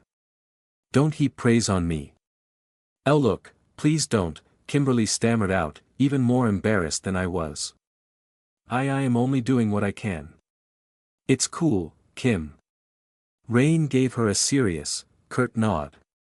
Keep it up. Somehow, Rain knew exactly the right thing to say. Short and blunt worked on Kimberly in a way that effusive thanks or affectionate inclusion didn't. She nodded several times and turned back to her papers, to sketching out one of her increasingly refined possibilities. Rain reached up and ran her fingers through my sleep-matted hair, and lowered her voice. What I mean, Heather, is that you had one hell of a day yesterday, she murmured. Thought you'd need to recover, sleep in. Was gonna get you breakfast in bed, run you a bath. But hey, here you are, right back at it. You're right about Lozzie. She pulled an almost regretful smile. None of us were paying attention to her. My bad too, yeah. Thank you, I think, I sighed, and smothered a bubble of guilt low in my gut. I wouldn't have done any of this if I hadn't snuck out of bed to hurt myself in the bathroom, if I hadn't broken my promise. I swallowed, and told myself I'd confess that to Rain later. Although, I don't think Evelyn will agree with your positive assessment when she's up and about. I'm going to have a lot of explaining to do. And convincing. She'll be cool. Rain grinned and ruffled my hair. She'll get it, she'll understand. Don't worry about it. Rain, I sighed. You'll see.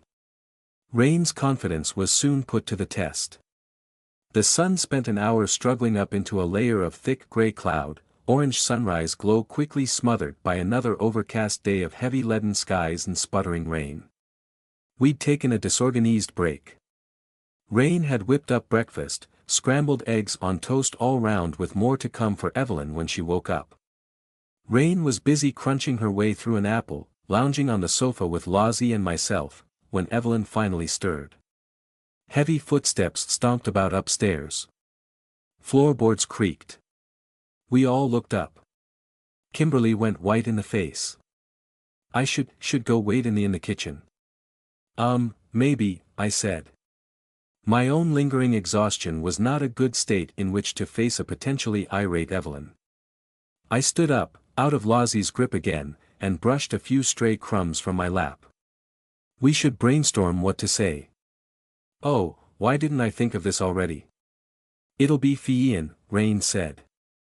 She's gonna be fine. It's not like we're not allowed in here. We're not naughty kids. We shouldn't be allowed in here, Kimberly muttered. I can't stay here, I dash. Stay, Preem intoned. Kimberly jerked around to stare at her, transfixed by indecision as Evelyn's heavy tread clomped down the stairs. Rain leaned back on the sofa, projecting a complete lack of concern. To my surprise and delight, Lozzie transferred her sleepy affections to my girlfriend, slumping into Rain's lap. Rain stroked her hair, which triggered the tiniest, silliest twinge of jealousy I'd ever felt. The clack of Evelyn's walking stick crossed the front room, then changed pitch against the flagstones in the kitchen. She appeared like a drifting ball of wind-blown fuzz, framed by the doorway in dressing gown and pajama bottoms, heavy-eyed and hunched, her hair all askew and flat at the back from sleep. She was muttering under her breath, something about chocolate and breakfast Pop-Tarts, which was odd, because I knew for a fact we didn't have any of those. I cleared my throat. Evelyn turned, saw me through the workshop doorway, and stopped dead. Good morning, Evie. Come in and join us, Rain added. We've been up for a bit already. Plans are afoot. Afoot, Preem said. I think Kimberly squeaked. Wasn't sure. Might have been a floorboard. Evelyn frowned as if she'd just discovered a whole herd of talking horses. Slowly, with incredulity written on every line of her face, she crossed the kitchen and stood in the doorway. Rain greeted her with a wave of half-eaten apple. I tried a smile, started to speak, then stopped. Kimberly visibly shrank, as if before a very angry schoolmistress. Preem stared. Lozzie let out a snore. What the bloody hell are you all doing in my workshop? Working, Preem intoned. I had an idea, I said. Nothing, Kimberly blurted out. It's fine, Evie, said Rain. They're all on their best behavior dash. PFFFFFT, Lozzie made a sound like a beached seal, trilling and puffing. Everyone stopped talking over each other and looked at her instead, but unfortunately she didn't continue, only smacked her lips and dropped back into deeper sleep. Heather. Evelyn said my name through gritted teeth. Yes, this was my idea, I said quickly, drawing myself up. I couldn't sleep, and I had an idea. And I'm sorry for intruding on your private space. I wanted to start as soon as possible. I didn't think about that when I came in here. I'm sorry. You think that matters? Evelyn asked low and strangled. I'd never, ever heard her speak like that before. She stared at me, as if in disbelief. You think that's what matters here? Evie. Evelyn. Hey, Rain said, scooting forward to get up. We exchanged a worried glance. I don't believe this, she hissed. In the corners of Evelyn's eyes, I saw tears. Evie, I'm sorry. I had an idea in the night, let me explain. And I did, as quickly and on point as I could, trying to keep the worried shake out of my voice. As I spoke, a change came over Evelyn. The dark horror of tearful disbelief left her, replaced by a reassuringly familiar angry Evelyn scowl. She scrubbed her eyes with the back of her hand, then scowled at me and at Rain, and especially at Preem. Only Lozzie escaped her silent wrath, a strange sympathy on her face as she glanced at the semi-comatose girl on the sofa. As I trailed off toward an unpolished apology, she hunched her shoulders and transferred her ire to Kimberly. And you know how this works? She jabbed the head of her walking stick toward the gateway mandala. A tiny bit. You know how this works, Evelyn growled at her. And you didn't tell me. She was afraid, I said. She's helping us now. You can't blame her for being a little bit spooked by you, Rain put in. You gotta admit, you're pretty scary when you're angry. Rain got to her feet. As she stood, Lozzie clung on, dragged to her feet by Rain's considerable strength. She put an arm around Lozzie to steady her. And you, Evelyn ignored Rain and jabbed a finger at Preem. You should have woken me up. The moment they started, you should have woken me up. What were you thinking? More sleep for you, Preem sing-songed at her mistress. TCH, Evelyn tooted like an angry goat, face contorted with frustration. She scrubbed at her eyes again, wiped away the tears that hadn't quite blossomed, and then turned on me. You absolute idiot, Heather, you dash. Evie, that's not fair, I said, feeling a lump grow in my throat. Yeah, hey, come on, Rain said. You can't sleep, you have an idea, you come wake me. I am sorry. I don't care what kind of bloody awful day we've all had.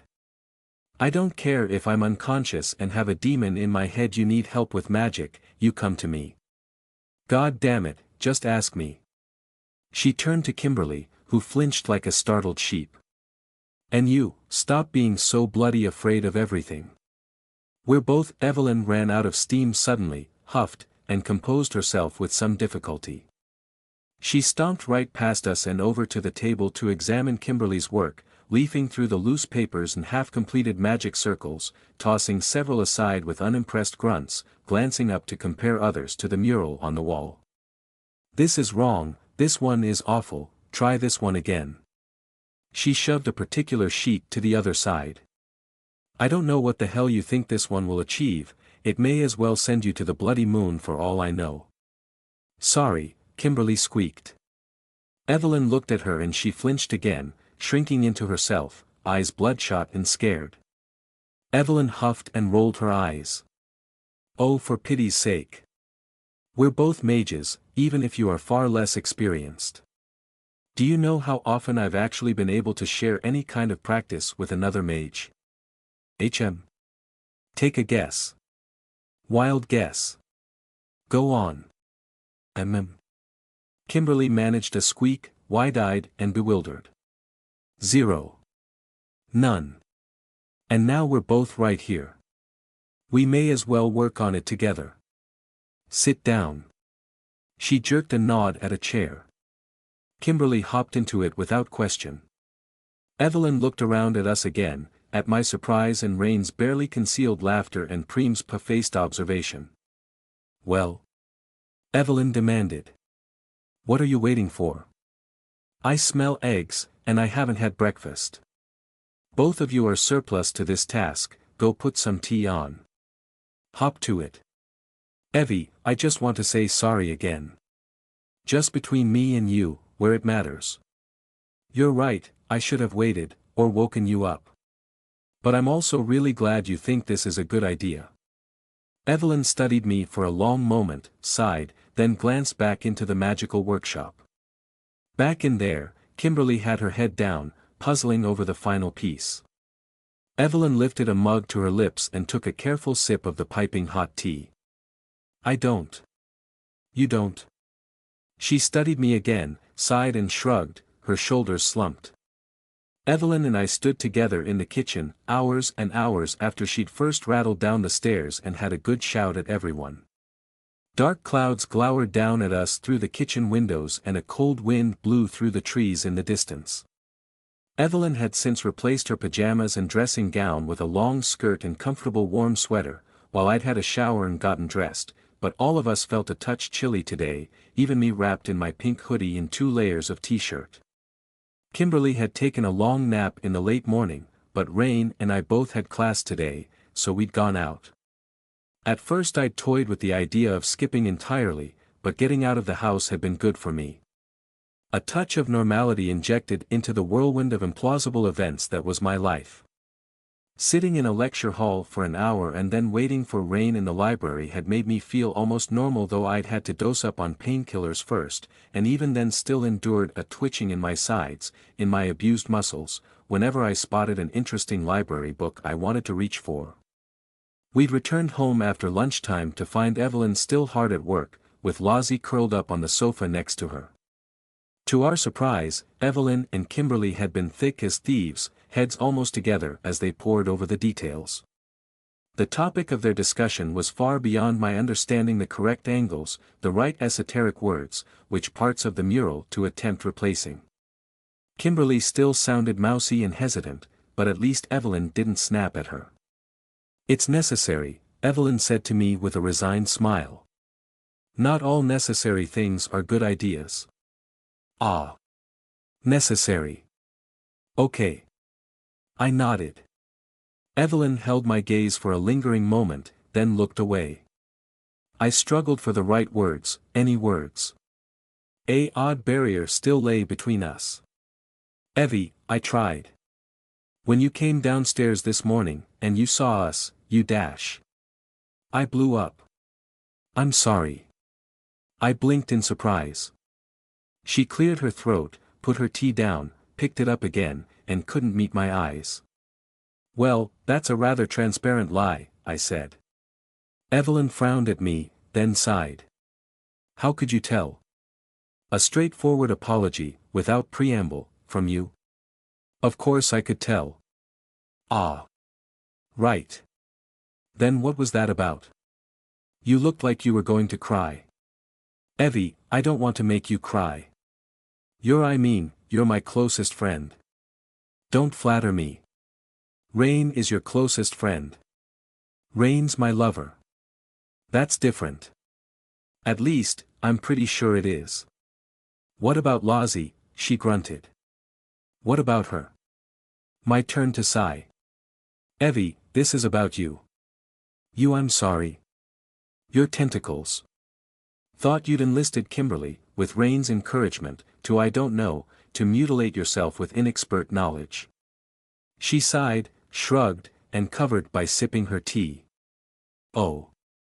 Oh, well, no. Yes, obviously I was wrong. Jumped the gun. I won't lie and say I'm not going to try to find a way, but I won't do that to myself. If I was going to do that, I'd get the best mage I know. Wouldn't I? I added a note of irony at the end, a joke. Evelyn caught it, and huffed a tiny laugh.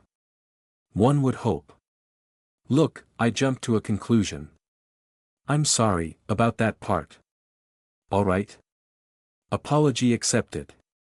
I need to control my bloody anger better. I smiled. You said it, not me. Somebody needs to tell me off more often, she muttered. Could you let Twill do that? She waved that suggestion off. Now's not the time. Speaking of Twill, have you called her? I gestured at the magical workshop again. She's going to come with us, yes. Evelyn drew herself up, much more comfortable with the logistics of a mad magical expedition than the intricacies of her own emotions. Yes, and no. Yes and no. Evie, you don't mean that. Evelyn shrugged in irritation. As if I could ever possibly be good for anyone. Well, this is just a suggestion, I ventured, putting on my best social worker voice. But you could start by trying to refrain from insulting her or snapping at her. Evelyn gave me a withering look, but I refused to wither. You think I haven't tried that? She asked. This is just how I am. What? What does that look mean? I do think you haven't tried it, I said. Not really. Evelyn let out a huge sigh and shook her head. I didn't press the issue further, not right now, in the middle of all this. Besides, I doubt we're going to get the gateway working today, she said eventually. It doesn't make sense. Can't decipher what Lauren's additions actually do, and they're the anchor, the bit that makes it really work. They do something, that's for certain, but she shrugged. Maybe we wait until the weekend. Maybe Twill does come with us. Maybe I play nice and polite, I do hope so. Just talk to her, Evie. Yes, yes. So, how dangerous it is, really, over there in the, I cast about for the right name. The fog? Sounds about right. The fog, then. You sent Preem there one last time, before it closed off, didn't you? I did. Evelyn paused to sip her tea, then sucked on her teeth for a moment before she answered. It's uncontained. You were unconscious on our way out, weren't you? Mostly. Well then, you might not recall that Twill ripped up part of their fencing, whatever was keeping the presumed fauna at bay, further out in the fog. It's possible the place won't be quite as we remember it, whatever they were doing out there might be uncontrolled, or spent itself, or anything, really. You had the right idea, basically, which is what we're working on. Getting into the apex of the castle is our best bet at a safe place. Preem can go first, Rain can bring her handgun. Either we make a little safe pocket quickly, or we leave, also quickly. I nodded. I don't know how long Lozzie will need. Evelyn shrugged. A non-committal expression passed across her face, made it clear she didn't have much hope. You don't think I'm right, do you? I asked. But you said this is necessary. Checking the UG, Evelyn sighed. Checking the fog dimension is necessary. Curing Lauren's condition would be a nice bonus. I don't follow. If Edward Lilburn wants it, we should take a look first. Ah. And suddenly it all made sense. Evelyn frowned at me, her cheeks flushed. Don't look at me like that. I have to be cynical, that's how I've survived this long. Don't treat me like I'm heartless. I wasn't, I sighed. Practical consideration trumps everything else. I don't like thinking that way. Practical considerations keep us alive. Evelyn tapped her walking stick to emphasize her point. For the record, I do hope it works, I do hope this helps Lauren Lozzie, whatever. She is. Evelyn lowered her voice and glanced into the magical workshop, to verify that Kimberly wasn't listening. Her state, her past family life, I understand. A little. That's all. She cleared her throat awkwardly. Ah, yes. Thank you, Evie.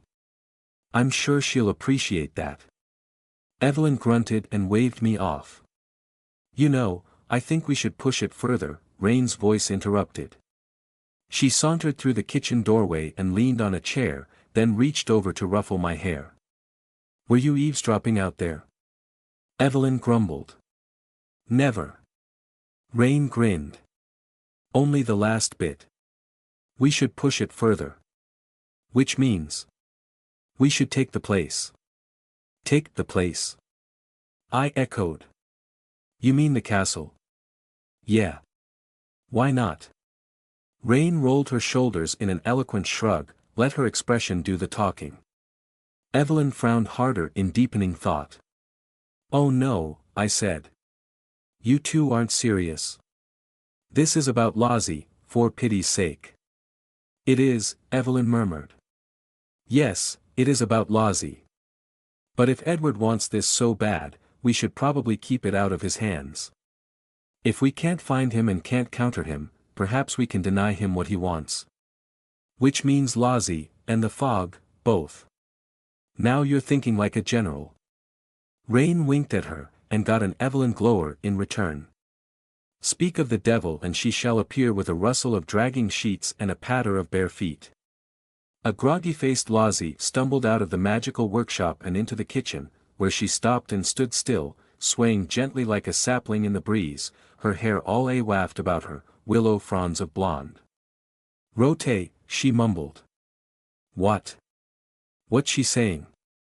Evelyn asked, taking a step back from the sudden apparition. Nothing, I think. Most of what she says is sleep talk. Lozzie? Are you awake? Lozzie nodded but closed her eyes, then bumbled toward us. Evelyn took another step back, but before she could do anything Lozzie walked right into her and put her head on Evelyn's shoulder. Evelyn froze. That means she likes you, Rain stage whispered. It's not funny. Evelyn hissed. She looked intensely uncomfortable, like she'd been trapped by a large, affectionate dog. She turned her walking stick an awkward angle, stiff and stuck. I can't hold unbalanced weight as easily as you two. If she drops, I'll drop with her. Grinning, shaking her head, Rain stepped forward and took Lozzie's weight. She hefted the smaller girl like a sack of rice. Lozzie mumbled under her breath and clung to Rain, sleepy koala bear style. Rotate ti, Lozzie said out loud. Rotate it. Rotate it? I echoed. Rotate what? Rain asked. Lozzie's sleeping face raised an eyebrow. Rotate you. Ah. A eureka moment, an exclamation of discovery from Kimberly. Kim. We all hurried over to the doorway of the magical workshop just in time to see Kimberly reach down and place 2 fingers on opposite corners of the piece of paper she'd been puzzling over. Mouth open in awe, eyes wide as saucers, she rotated it 180 degrees. Kimberly. Evelyn ventured, then frowned over at Lozzie. It works, Kimberly said, but not to us. Her voice sounded so far away. Rotated in place. Quickly, hands shaking, eyes bloodshot with cannabis and sleep deprivation, she pulled other sheets of paper from nearby and sketched in a frenzy, connecting disparate parts of the new design, pencil flying across the paper. Evelyn and Rain and I all shared a glance. Suddenly, Kimberly stopped mid-pencil stroke, as if broken from a trance. A hysterical hiccup of laughter stole up her throat. She stared at her work, breathing unsteady. "Could have finished it hours ago," she muttered. "Kim." I said her name as gently as I could and edged forward into the room. Her head jerked up, a sleepwalker disturbed, one eye twitching. "Rotate it." How did she know that? She didn't even look at this.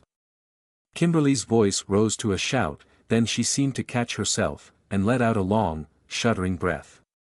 She pushed back from the table and put her face in her hands, moaning softly. "Kim, are you dash?" Before I could finish, Evelyn marched forward and around the side of the table. She glanced over Kimberly's work, eyes moving quickly across the whorls and scribbles and conjoined circles, and with obvious and hesitant effort, hovering once and then completing the motion with a suppressed grimace, she put her hand on Kimberly's back. "You've done well," Evelyn said. "I hate this. I hate this so much," Kimberly whined into her hands. "Then stop thinking about it." "Preem." Evelyn tossed her head in an unspoken order. Preem turned and marched out into the kitchen. "It'll work. It'll work now." Kimberly was muttering to herself, voice pitiful and small. How did she know? It's like she was in my head. "Stop thinking about it," Evelyn repeated, hard and sharp. With a lump in my throat and a churning in my guts, I slipped out of the room and went after Preem. I think Rain must have said my name as I left, but I was too numb in that moment. Preem was busy pulling a thick bar of dark chocolate out of one of the cupboards, but I reached up and found another one as well, part of our special supply in case of moments like this.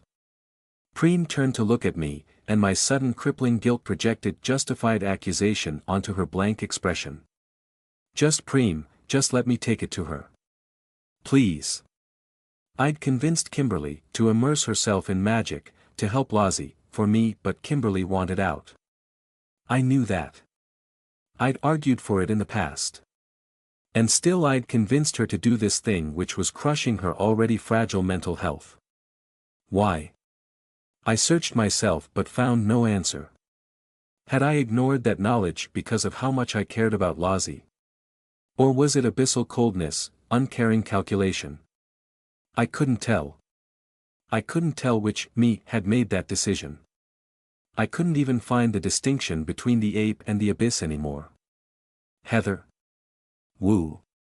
Rain called. "I'm fine," I lied, because this wasn't about me. I forced a smile onto my face with as much acting skill as I could muster, probably didn't convince Rain, and walked back into the magical workshop before Preem could stop me. "Kim, here, you should eat some chocolate," I said, and tried to make amends. Wasn't enough. An hour later, we opened the gate.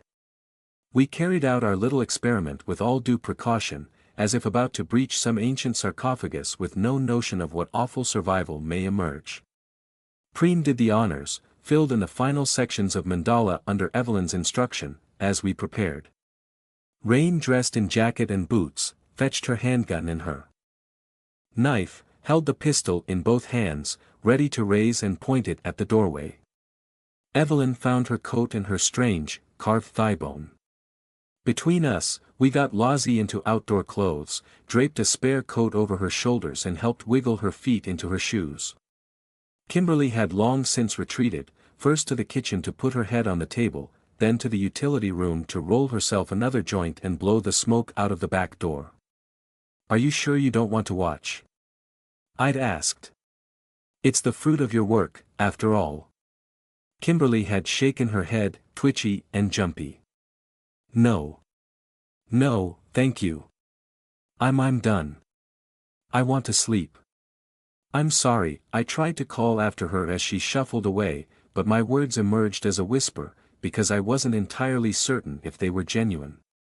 Part of me wanted to follow her, half to apologize, half to flee from my own growing self-disgust.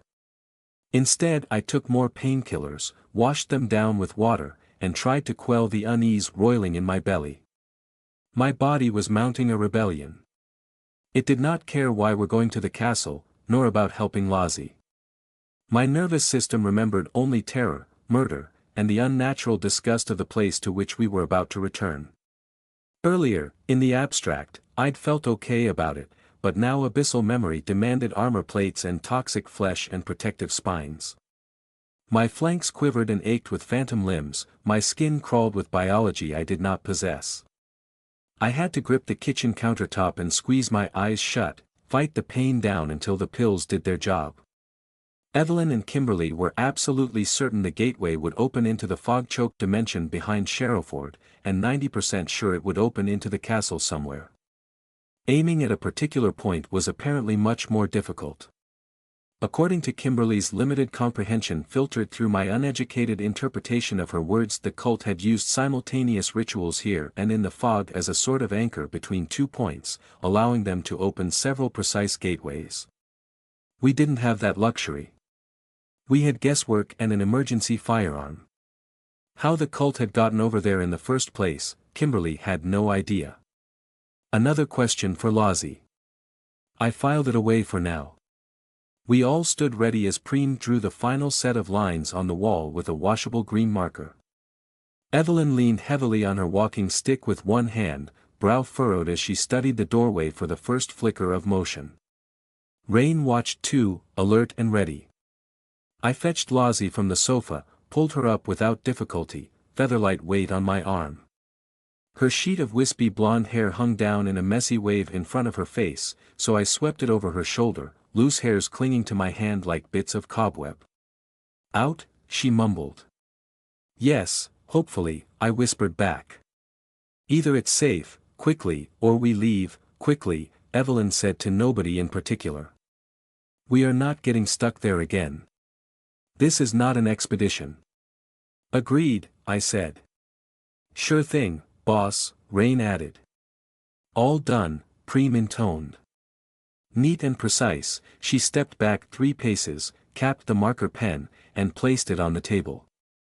Rain opened her mouth to ask a question, perhaps a, what happens now, or, how long does it take? But even her bravado and bluster faltered before the sensation that crept through all flesh. The first time I'd witnessed the gateway open, I'd just been shocked awake from a sleepwalker's nightmare, a shared dream with Lozzie, and was faced with a kidnapping attempt moments later. Hardly the right conditions to appreciate the terrible beauty of unnatural magics. This time I was wide awake, with full knowledge of what was about to happen, but it still sent a shiver down my spine and into my bowels. On the edge of awareness, before any visible change, a distant window opened. Sounds beyond human hearing teased at our ears, made my eyes water. The ambient temperature suddenly dropped. Not quite enough for a flash freeze, but enough to mist our breath in the air. I hunched, huddled up tighter inside my coat and hoodie, and pulled Lozzie's borrowed coat closed around her front. A ripple passed through the plaster inside the doorway's outline, as if solid had become water. Slow concentric ripples passed through the matter. The first ripple turned plaster to smooth, oily, featureless black. The second, an inch behind, produced an image as if seen through frosted glass. The third brought clarity. Sharp, crystal clear, unobstructed. Ding ding ding, what's behind door number 1, Rain murmured.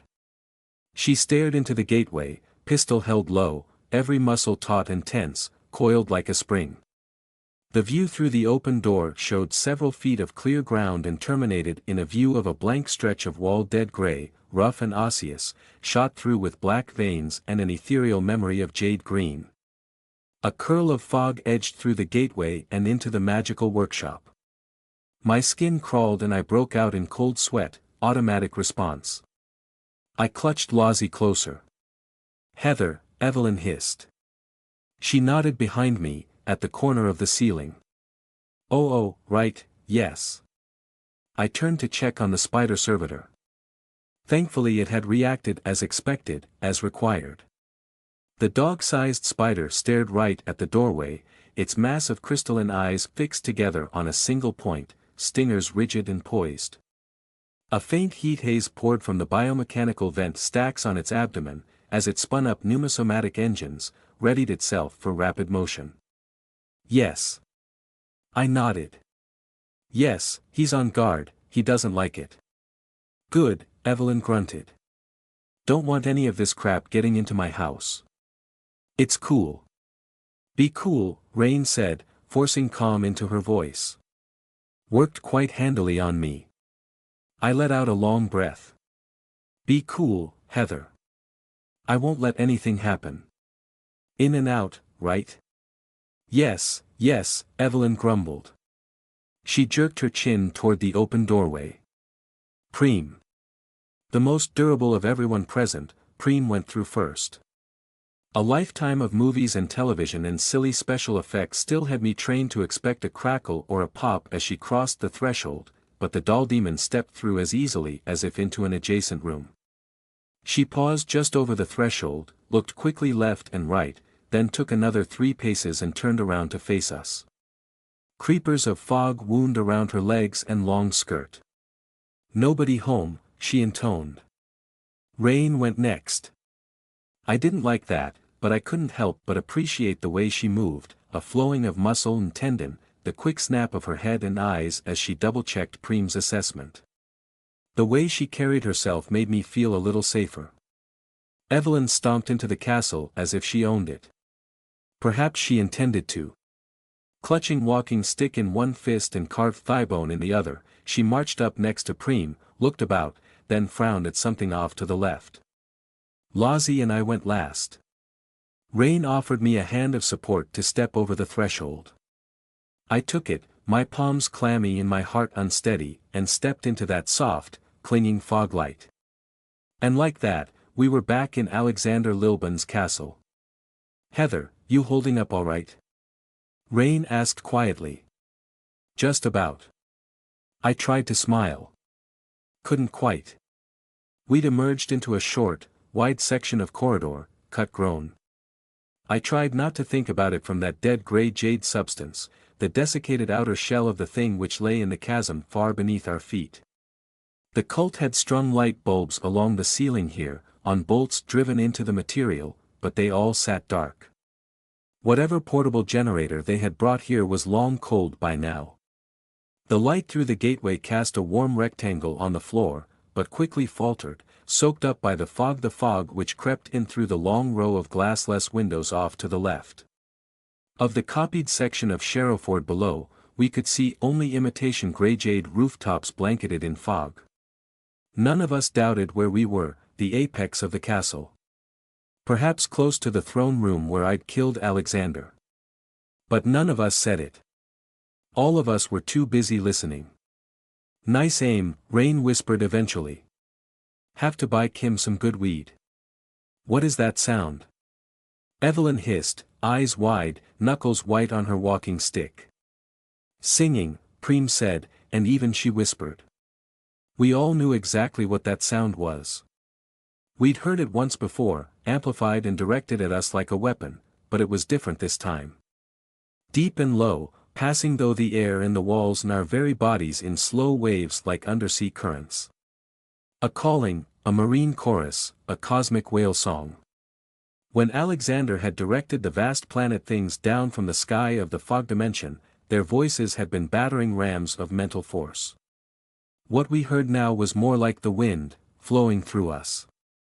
Omnipresent, rising and falling, with a million gradients and subtitles of tone and undercut by other sounds outdoors, down there in the fog.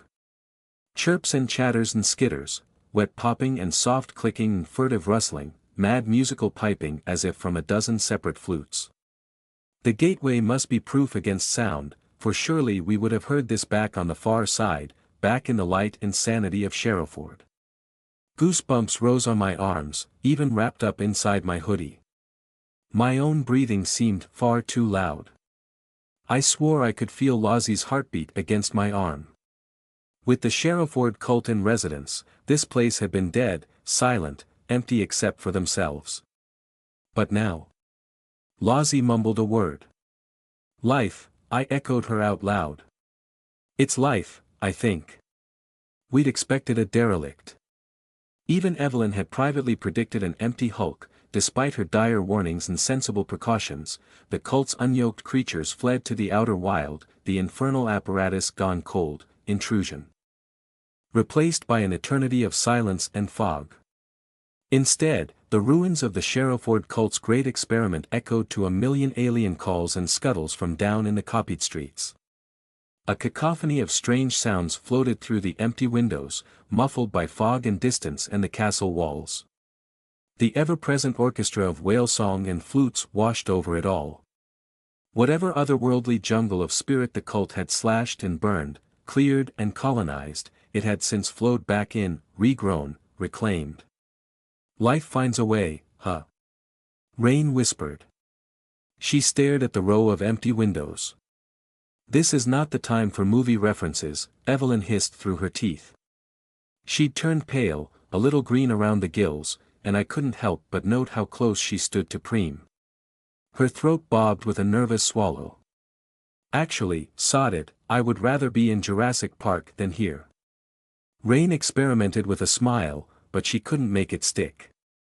Deep, sonorous cosmic whale song filled the moment of silence, a sound that was not true sound, merely the closest analog our fragile meat senses could invent. This doesn't have to be a bad thing, I tried, thinking as I spoke. Maybe. I trailed off at Evelyn's incredulous look. Stay here, Rain said, unquestionable command in her voice. She crept toward the row of windows, her hands deceptively loose and relaxed on her gun. Oh yes, Evelyn whispered. Great plan. Stick your head out, why don't you? Rain, I hissed, but I couldn't reach forward to stop her, occupied as I was by Lozzie slumped against me, holding her up. Rain reached the windows and looked out and went very, very still. Not the coiled spring tension of my beautiful Rain ready to leap into action, but the heart-stopping animal alertness of instinctive fear. Rain. I whispered. With obvious effort, Rain exhaled a long, steadying breath. She edged closer to the windows, quickly checked right and left along the exterior of the castle walls, then up into the sky at which she paused again, though for only a heartbeat and finally down, into the fog-choked streets. All the while, a chorus of ethereal whale song filled the air. Something down in the fog hooted. A reply came from deeper off, a chittering, chattering, snicker-snacking. All right, Rain whispered, and finally backed away from the bank of windows. Rain. Rain, what was it? I asked as she rejoined us. Calm, collected, focused, but with a sheen of cold sweat on her brow. Strongly suggest we stay away from the windows. Evelyn rolled her eyes. Yes, very informative. Thank you. What? I adjusted Lozzie's weight as she moved in her half-sleep. Why? Rain glanced back at the open gateway behind us, then at me, her face a mask of concentration. On the other side, back in Sherrowford, the spider servitor still fretted and stared. So we won't be seen, she said. How long? I'm sorry. How long do you think Lozzie might need? I know you can't be exact, I know we've got nothing to go on, but can you guess? I tried to look down at Lozzie's sleeping face. She hung off my arm like an exhausted child, slumped against my side. She didn't show any change yet. If anything, her breathing seemed deeper and slower. I shook her very gently. Lozzie. Lozzie. Wakey wakey, rise and shine. No. I sighed. No, I don't know how long. I haven't the foggiest. Rain laughed softly. Evelyn tooted and rolled her eyes. Sorry, I rushed to correct myself. Maybe not the best metaphor right now. Rain, what's out there? What did you see? Rain opened her mouth, closed it, then opened it again. I'm not sure. I think maybe we should call this off, get back through the gate. Surely we can give Lozzie few minutes, can't we? Rain finally managed to pull a proper smile. She shrugged, and her eyes slid back and forth between me and Lozzie, her protective instinct short-circuited by the conflicting needs. I don't know. Of course you don't know. You don't know your arse from your elbow here, Evelyn hissed, then jerked her head at Preem. Go look. Without pause or complaint, the doll demon marched over to the windows. Rain winced. She put an arm out as if to stop me following, as if to encourage me and Lozzie back through the gateway. When nothing reached through the windows to pluck Preem from her feet, Evelyn bustled up alongside her and took a good look as well. She didn't freeze like Rain had, but she frowned up a terrible storm, her face dark as thunder. Yeah, Rain said with a sigh. I don't think we should stick around here. Evelyn swallowed. It's just wildlife. I've seen worse. Wildlife can still take your head off, if you wander alone in the bush. Never get off the boat. We're indoors, Evelyn muttered, gritting her teeth. She eyed the edges of the window, the gray jade walls, the horrible osseous fiber that made up every surface. For all this counts as indoors. Those things are too big to get in here. Rain, let me see, I hissed. I really do think we should leave. Rain laughed once, without humor, and gestured at nothing with her handgun. This is sort of useless. I can't protect either of you here. Evie, please. Rain. I snapped. She glanced down and I saw it in her eyes, Rain would not allow me past.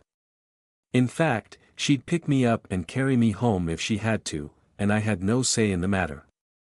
For a moment, protection trumped respect. She'd been so gung-ho before, about taking the castle for ourselves, even planted the notion in Evelyn's mind, and her rapid transformation both terrified and infuriated me. Evelyn is perfectly safe by the windows, I said, cold and a little too sharp. Why not me? The flash of outrage in my eyes must have been too much. Rain paused for a heartbeat, then lowered her arm. Instead, she placed a hand on my back in a gesture of support. See for yourself. But quietly, yeah. Quiet as a mouse, I whispered, not entirely happy with her. A moment later, with Lozzie's weight dragging on my arm, I peered out and saw what lay beyond the castle, and understood.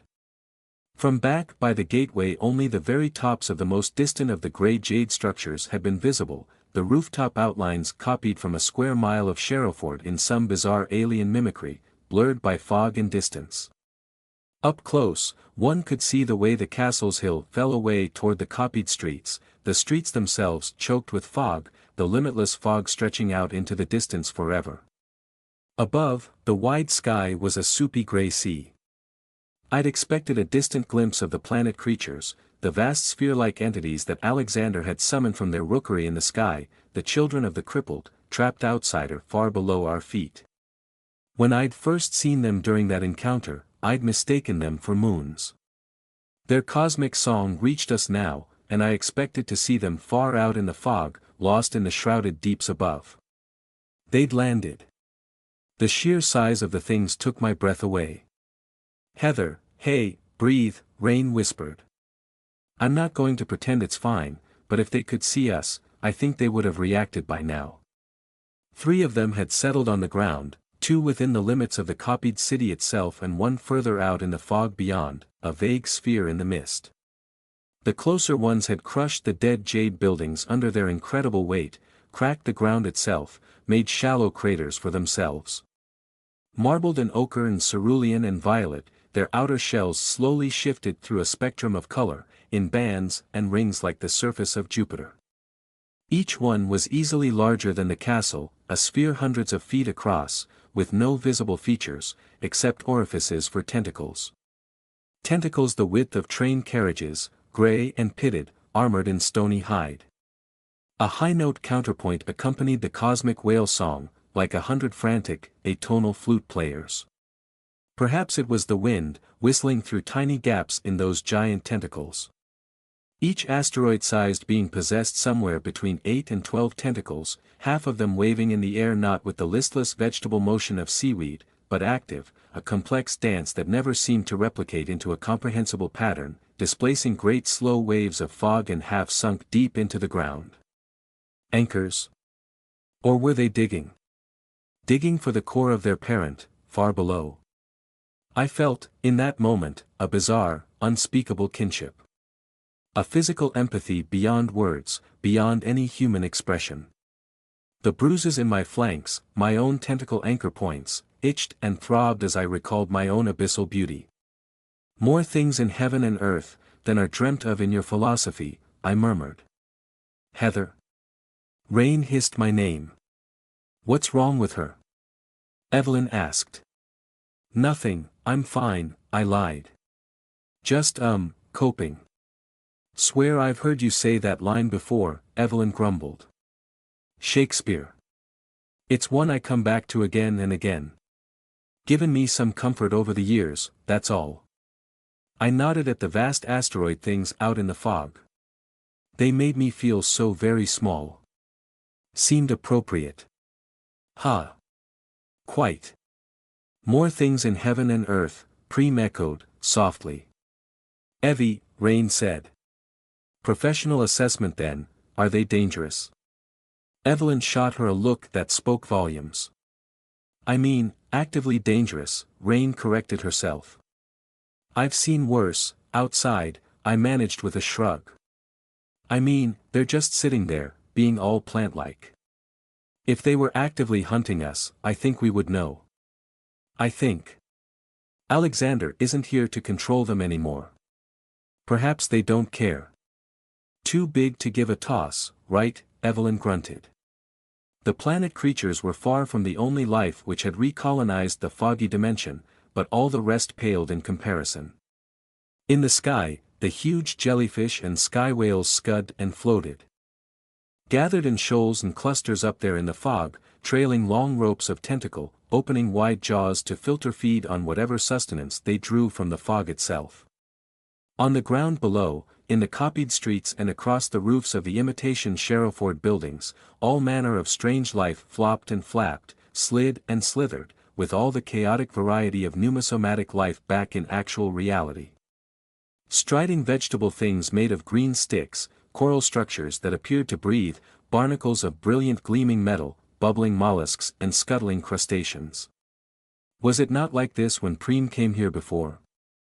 I asked. Evelyn shook her head, then paused and glanced at Preem. You told me it had gone wild, you didn't mention those things. Aloft, then, Preem sing-songed. They hadn't yet landed, I murmured. Something drew them down. We can talk theory later, Rain said. Right now, I still think we need to leave. I doubt Alexander's lot made sure the front door was closed and locked on their way out, and I don't much fancy the idea of that jungle party in the streets getting indoors with us. Point, Evelyn grunted. I would say we could check the front door, but this place is a labyrinth and the lights are all out. I tore my eyes away from the spectacle and looked straight down, to the rise of the hill on which the castle sat. I don't see anything by the outer curtain wall, I said. Maybe they don't like it in here.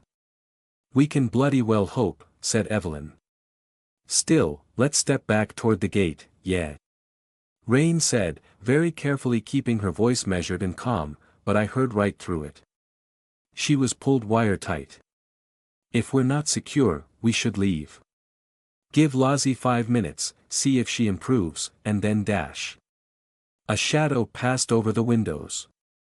Flitting, writhing, announced by a sudden burst of that mad fluting sound, loud and close. And all of a sudden we met the musician. In the split second before Rain bundled Lozzie and I back, before Evelyn shrieked in shock, before Preem moved to cover her, before any of that, Lozzie opened her mouth and cracked open her eyes. Before any of us reacted, she trilled back at the thing which peered in through the window. Moments such as these never make sense as they happen, a whirlwind of instinctive flinching retreat, surprised screams, spiking heart rates. The ancient lizard brain takes over from the conscious pilot of the neocortex, hijacks the visual input and dumps a pint of adrenaline into one's bloodstream. And that's merely when surprised by mundane physical threat. All hell broke loose. I nearly tumbled over with Lozzie. Evelyn would have fallen over too if Preem hadn't caught her. Rain, cool as ice, pointed her handgun.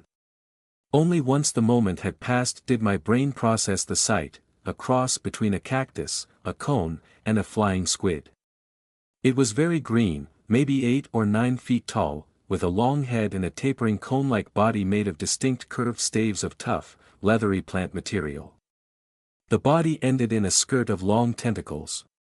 Recognizable eyes, maybe 24 of them, with yellow, side-slit pupils but no mouth. In 4 of its many, many tentacles it held a long rod of bone, punctured through with dozens of irregular holes.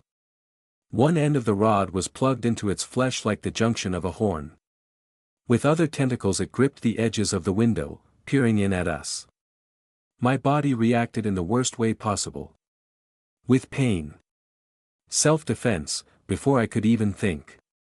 Abyssal memory attempted to sprout spines and flash warning coloration and arm me with tentacles and claws and razor-sharp teeth. Pain raked at my sides and my back, in my gums, in my eyes, and a hiss, a loud, resonant hiss of warning, of go away, of I'm too difficult to eat, ripped out of my mouth, left my throat raw and stinging.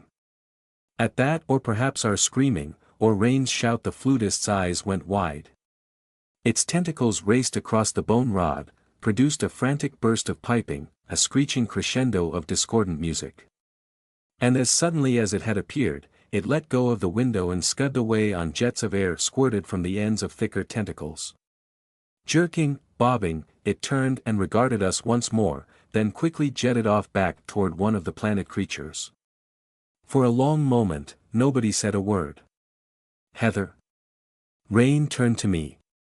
You all right? I almost hissed at her. The instinct still lingered in my throat. I clutched my side with one hand, clinging to Lozzie with the other, throat muscles aching and sides throbbing, abyssal echoes of the body I did not have racking me with shuddering and quivering. No, not really, I croaked. Oh, I can't keep reacting to everything like this. Ow. Oh, this is absurd. That was the stupidest thing. Stupidest thing. Evelyn spat. No, I think violent reaction to that makes perfect sense. UNNU. Lozzie made a sleepy noise, eyes half open. She pulled at my arm, trying to take a step forward. My sudden pain made her seem so much heavier than normal. No, it doesn't, I croaked. Oh. Rain lit up. Oh, right, yes. She started laughing. What the hell are you laughing at? Evelyn demanded, boggling at her. Evie, we just got jump scared by a cat in a closet. We surprised it as much as it surprised us, I croaked. The way it turned around and looked back. It was only curious. I think. I gestured at my throat, coughed hard. Muscles and tendons felt out of place. Didn't you hear Lozzie? Wanna, Lozzie mumbled. She tried to pull away again. I had to lurch to catch her, sending a spike of pain ratcheting up my ribs. Preem and Rain both stepped in to help, propped Lozzie up and into my arms. What? Evelyn asked after I had recovered. What does that have to do with anything? She replied to it, when it appeared. Lozzie made a noise at it. A weird hoot or something. Evelyn blinked at Lozzie, then me, then Rain. I think she knew what it was, I said. Probably from her time stuck here. I find that hard to believe, Evelyn said. She frowned at me, but then sighed and shook her head, readjusting her clothes. Some jump scare cat. That thing was ugly as sin, and I swear it knew what it was looking at. At least it's too big to get inside. She was right about that part. The reason we'd all screamed and jumped out of our skins was how the flutist had been so distinct and direct. I was used to bizarre Pneuma-Somatic life, terrifying amalgamations and mutations, I'd been dealing with their unwanted attention for a decade. But whatever the flutist was, it had been intensely curious. Before any of us could suggest a course of action which included not getting ambushed by the flutist again, such as going home, which sounded increasingly sensible, Lozzie made another sleep-addled noise, puffed her cheeks out, and tried to lurch away from me. "Ah, Lozzie. Hey, please, Lozzie," I croaked. She didn't stop, trying to take another step as I held on, down the corridor toward parts unknown. If I let her go, she'd drop, but I could hardly allow her to wander off into the depths of the castle. She grunted and pulled, and only relented when Preem stepped in to restrain her more firmly than I was capable of. She hung in the doll demon's grip, limp and grumbling like a petulant child. "Fresh air and exercise," she mumbled. "Fresh and washed and farmed to table." Rain and Evelyn and I all shared a glance. "Maybe she knows what she needs," I ventured. Evelyn huffed and grit her teeth. Rain glanced out the window, down the corridor, and took a deep breath. Executive decision. Time for real quick poke around. Just down the hallway. Friends. What? Evelyn's eyes went wide. "You mean it's coming back?" "It dash." "No," Rain said with a grin and a knowing kink in her eyebrows. "If it was heading back with a posse, I'd be carrying Heather to the gateway 10 seconds ago, not talking about it. Take a look for yourself." Evelyn followed the suggestion, and bent down to peer through the telescope's eyepiece. Bending forward looked hard on her spine. Too much weight on her walking stick. She sucked on her teeth, and straightened up. Indeed. I managed to take a look as well. Preem held Lozzie still for a moment, sleepy heels scuffing at the ground as she tried to walk on. The flutist had a whole herd of friends. Dozens of them flitted and bobbed through the air around the nearest of the asteroid creatures. Specks when seen with the naked eye, obscured by thick fog and the omnipresent glow. The telescope showed them weaving and dancing, playing their flutes, oblivious to us. "At least he's not lonely, I suppose." I tried. Evelyn huffed and pinched the bridge of her nose. "Heather's got a good point actually," Rain said. "What, that it has friends?" Evelyn's voice dripped with sarcasm. "Yes, wonderful, I'm sure we're all very happy for it." Evie, think tactics for a moment," Rain said. I could see Evelyn wanted to snap at her. "If it's got a lot of mates out there, and it wanted us gone, they'd be coming for us already." "I think that creature was from outside," I ventured. Evelyn frowned at me. "Explain." "Look at all the stuff down there, in the fog. That's all Pneuma-Somatic life, but in the flesh, somehow, something to do with this place. This isn't outside.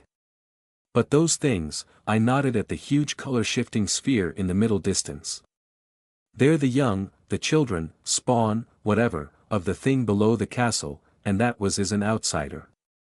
It taught Lozzie hyperdimensional mathematics, like the eye did with me. Which means, maybe it came from the abyss. Maybe it made all of this, maybe before the cult got here. Maybe they drove it all out. Like panspermia," Rain said. "I'm sorry?" I asked. Evelyn raised an eyebrow too.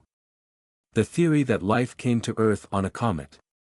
Didn't Lozzie say something about the outsider down below having crashed here? Like this is an impact crater.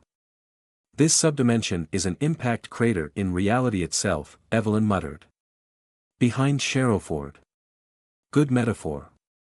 The thing below seeded this place with life. But from outside instead of outer space." "Yes." I felt myself light up inside, despite the shock. "Yes, exactly. I want to believe," Rain laughed. "We should put pictures of this online. Send the conspiracy types up the wall." Evelyn shot us both a dark look, then turned to stare through the nearest windows once again, at the asteroid-sized lifeforms out in the fog. Her dark frown faltered, and for once Evelyn Say's leathery exterior gave way to a hard swallow, a worried brow, and nothing to say. Evie. We absolutely cannot let Edward Lilburn have access to any of this, she whispered. Lozzie led us to two corpses. The first we found in a short corridor, just around the corner from the gateway. The remains of a man were slumped against the wall, little more than a bundle of sticks and dry leather wrapped the cult's distinctive cream-colored robes. The corpse was desiccated, denied the natural process of decay, mummified by the air in this unnatural place. The second corpse was in the throne room where I'd killed Alexander. It was the body of the heavy-set man Lozzie had knifed in the throat during the fight. Alexander's chief disciple, the one who'd been tending to his wounds. He'd been left to shrivel and dry where he'd fallen, surrounded by the cracked stain of his own blood. I'd really rather not go in there, I said at the threshold, but Lozzie dragged me on, as if she'd been searching for this place specifically. Why come back here? This was the stuff of nightmares. Rain went ahead first, just in case. The throne room was much as I recalled it. A wide space flanked by ceiling-height empty windows which let in plenty of the colorless light, with a sort of raised dais area at the rear. Off to one side sat the cult's bizarre magical experiment, a series of interlocking circles, chunks of the green-gold matter mined from deep underneath the castle, and pieces of dismantled medical machinery pilfered from some hospital back in reality. The rear of the room looked like a bomb had hit it. Which, in a way, it had. I'd retained only seconds of consciousness after I'd used brain math to kill Alexander. Hardly time to get a good look at the physical result. Nothing had been touched, nothing moved out of place since. The folding tables at the rear were still covered in bags of drugs, bottles of strange liquid, hypodermic needles, much of it smashed aside by the blast. Alexander's blood was still all over the floor, dried to a brown crust. Some of the blood-soaked towels had survived. I even spotted the pair of pliers he'd been using to dig Rain's bullet out of his ribs, knocked to the ground along with the table they'd been sitting on, contents scattered wide. A crater of cracked gray jade, slightly oblong from the direction of force, marked where he'd stood. The wall directly behind, a good 20 feet away, my goodness, was punctured by a gaping hole where I'd blasted him through. The edges of the hole were torn, ragged, splintered like bone. Rain crept over and scuffed the ground with the tip of one boot. Alexander's dried blood flaked away to dust. Almost nothing left. Good, I said. Admiring your own collateral damage, hey. Rain grinned back at me. I shook my head and her grin switched off instantly. I'm sorry, Heather. It's all right, I don't like being back here. Understatement of the Year award, first prize, Heather Morell. Truth was, I tasted bile in the back of my throat, felt a shaking in my belly and my limbs. To commit terrible violence in defense of one's friends or community is one thing, but to return to the scene and contemplate the aftermath, accompanied by that unceasing cosmic whale song from beyond the walls, made me feel sick to my heart. Not to mention the faint nausea. The brain math I'd done here had been brutal, blunt, violent. The memory of it ghosted at the back of my mind, prodding at that bloody socket I dare not touch. What I'd done here had left an echo. Was this what Lozzie had been struggling to reach? Even now she pulled at my arm, making sleepy noises, trying to walk deeper into the room. Me neither, Evelyn hissed through her teeth. She'd hung back in the doorway and Preem had stuck close to her. These windows are too big, not to mention that hole in the wall. We're exposed here. Rain, get back in the corridor. No. No, oh you, came Lozzie's reply, strident denial trailing off into nothing. Her eyes struggled open, lids uneven and heavy. Lozzie? Hey, Lozzie, look at me, I tried. What are you looking for? Please, try to tell me, what dash? As if on cue, a giant shadow fell across the hole I'd blasted in the back wall. It drifted past the upper reaches of the windows, blotting out the diffuse light in a glacial whirlpool of shifting color, a giant marble of which we could see only a tiny portion. The cosmic whale song touched us like a foghorn. Vast tentacles trailed behind the asteroid Skychild as it orbited the castle. I suddenly felt extremely small, a rodent inside a rotten log as an elephant strode past. Even Rain seemed to hunch, the gun in her hands a hopeless nothing as the creature passed by. And pass by it did, off to complete the orbit of the castle. I let out a shuddering breath. "You know what, going back sounds good," Rain said, backing away toward us. "I think we've had enough." "Lozzie?" I bent around again, tried to look in her eyes. "Lozzie, can't we go back to the gate?"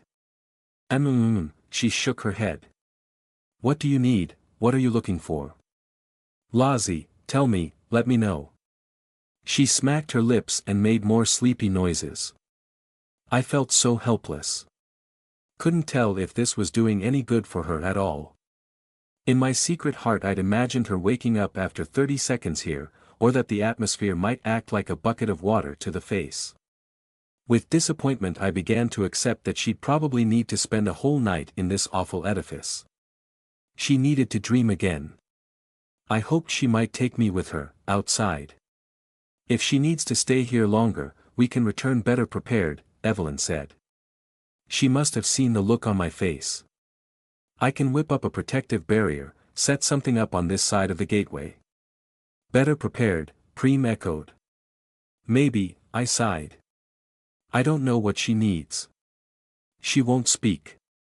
"Help," Preem intoned but kept her voice nice and low. "Yes, that much is clear." I flushed as I realized Preem had not been competing for the title of Captain Obvious, but was offering to help with Lozzie. "Thank you," I said, and passed the struggling, sleepy girl off to her. Preem hoisted Lozzie from her feet, ready to carry her back to the gateway. "Right, yeah, we'll go back, make a new plan," Rain said, smiling with her beaming confidence as she rejoined us. "Figure it out. Hey, maybe we can just bring Twill, sick her on anything that tries to get in here. She can go fight a whole moon." "Yes, wonderful," Evelyn drawled her sarcasm. "That's exactly how I'd love to spend a weekend with her." Like a cat that had decided it had enough of being held, Lozzie woke up. She woke up, limbs flailing, baffed Preem in the face with a loose hand. The doll demon didn't even react and as if by some miracle of grease and contortion, extracted herself from Preem's grip. It was like watching a weasel break from a trap. I'd seen Preem restrain a possessed fox, but Lozzie all but fell out of her arms. Lozzie dash. "Hey! Preem, grab her." Lozzie got 3 paces, stumbling, head loose, hair a wild mess, eyes still closed in sleep, before she opened her mouth. And sang. It was not the most horrible sound in the world. That trophy goes easily to another. But it was one of the most eerie. Lozzie opened her mouth and sang, wordless sounds, tuneless notes, rising and falling like religious chanting. With a shudder we all realized exactly what she was doing, imitating the cosmic whale song of the asteroid creatures. Those sounds had not been made for a human throat, and Lozzie did not exactly do a good job of replicating them, high-pitched and whiny and gummed up by passing air over all that inelegant human meat. But she sung her little heart out. The only reason Rain didn't grab her was shock, as Lozzie stumbled into the throne room and fell to her knees, raised her head and belted out alien noises. "Grab her!" Evelyn hissed again. But the shadow was already returning. The orbiting Skychild thing had changed direction at the sound of Lozzie's voice, at a familiar call from an unfamiliar throat. A vast shadow of shifting colors fell across the room once more. Panic gripped my heart, and my bowels. We did not want that thing's attention on us. "Hide!" screamed every cell in my body. But I didn't. I went for Lozzie. So did Rain, and Preem. Another pace and we would have stopped, Rain would have bundled me back while Preem retrieved Lozzie, and we would have scuttled away back into the corridor of the castle, back to the gateway, away from the attention of this floating giant. But the Skychild was faster. Before any of us could reach Lozzie or stop each other, a pitted gray tentacle as thick as a train car probed at the hole in the rear of the throne room. My legs turned to jelly at the size of that thing. My bladder almost let go, an involuntary animal reaction. But it couldn't get in, it couldn't. Too big, its own size worked against it. Rain grabbed me by the waist, made to drag me back. The tentacle split. First in 2, then in 4, then 8, on and on in a dizzying multiplication that suddenly surged into the room like a shoal of hunting squid. Gray armored tentacles filled the air. Rain dropped me and pulled her handgun. Preem reached Lozzie, who smiled as she sang, eyes still closed. I think Evelyn screamed, I don't remember. Maybe it was me. The Skychild's tentacles reformed, recombined down into 3, each as thick around as a oak tree. One went for Lozzie, the second for Preem. The third hesitated, poised, Rain's finger tightened on the trigger of her handgun, and the third tentacle darted for her. I never had a choice. Rain broke her promise, didn't she? She'd told me she'd make sure I'd never be put in a situation again where growing my own tentacles seemed like a good idea. That's how I justified it later, but in the moment I followed only instinct, only the need, the body. Pure survival. Right then, at that moment of the unknown, possible violence, growing my own tentacles seemed like a very good idea indeed. One variable of hyperdimensional mathematics, just like before, just like yesterday. At the speed of thought I pictured exactly what I wanted to do, where I wanted to reach, what to touch and push and grab and slam. Pictured the limbs in my mind, felt them where they should be attached to my body. One variable, from non-existence to reality. I didn't even think about the pain. That was for later. 6 tentacles of shining Pneuma-Somatic flesh sprouted from my sides, straight through my clothes again. I felt their anchor points deep inside my torso, 3 where they'd been before, and 3 new. First pushed me up off the disgusting bone substance of the floor, righted me. Second grabbed Rain's gun, turned it to the side with a flick so her bullet hit the wall. Third stretched out and wrapped around Lozzie's middle, held her with tight affection, a safety harness. I had only seconds. Moments of energy reserves with which to ward off this vast creature. Had to make myself understood. My remaining 3 tentacles, slender as my wrist, ghost pale beneath the strobing rainbow bioluminescence, I threw wide. Body language of the predator, the abyss, of marine display in threat. Loud and clear, I am poison and toxin and acid and I will fight you. I opened my mouth and hissed.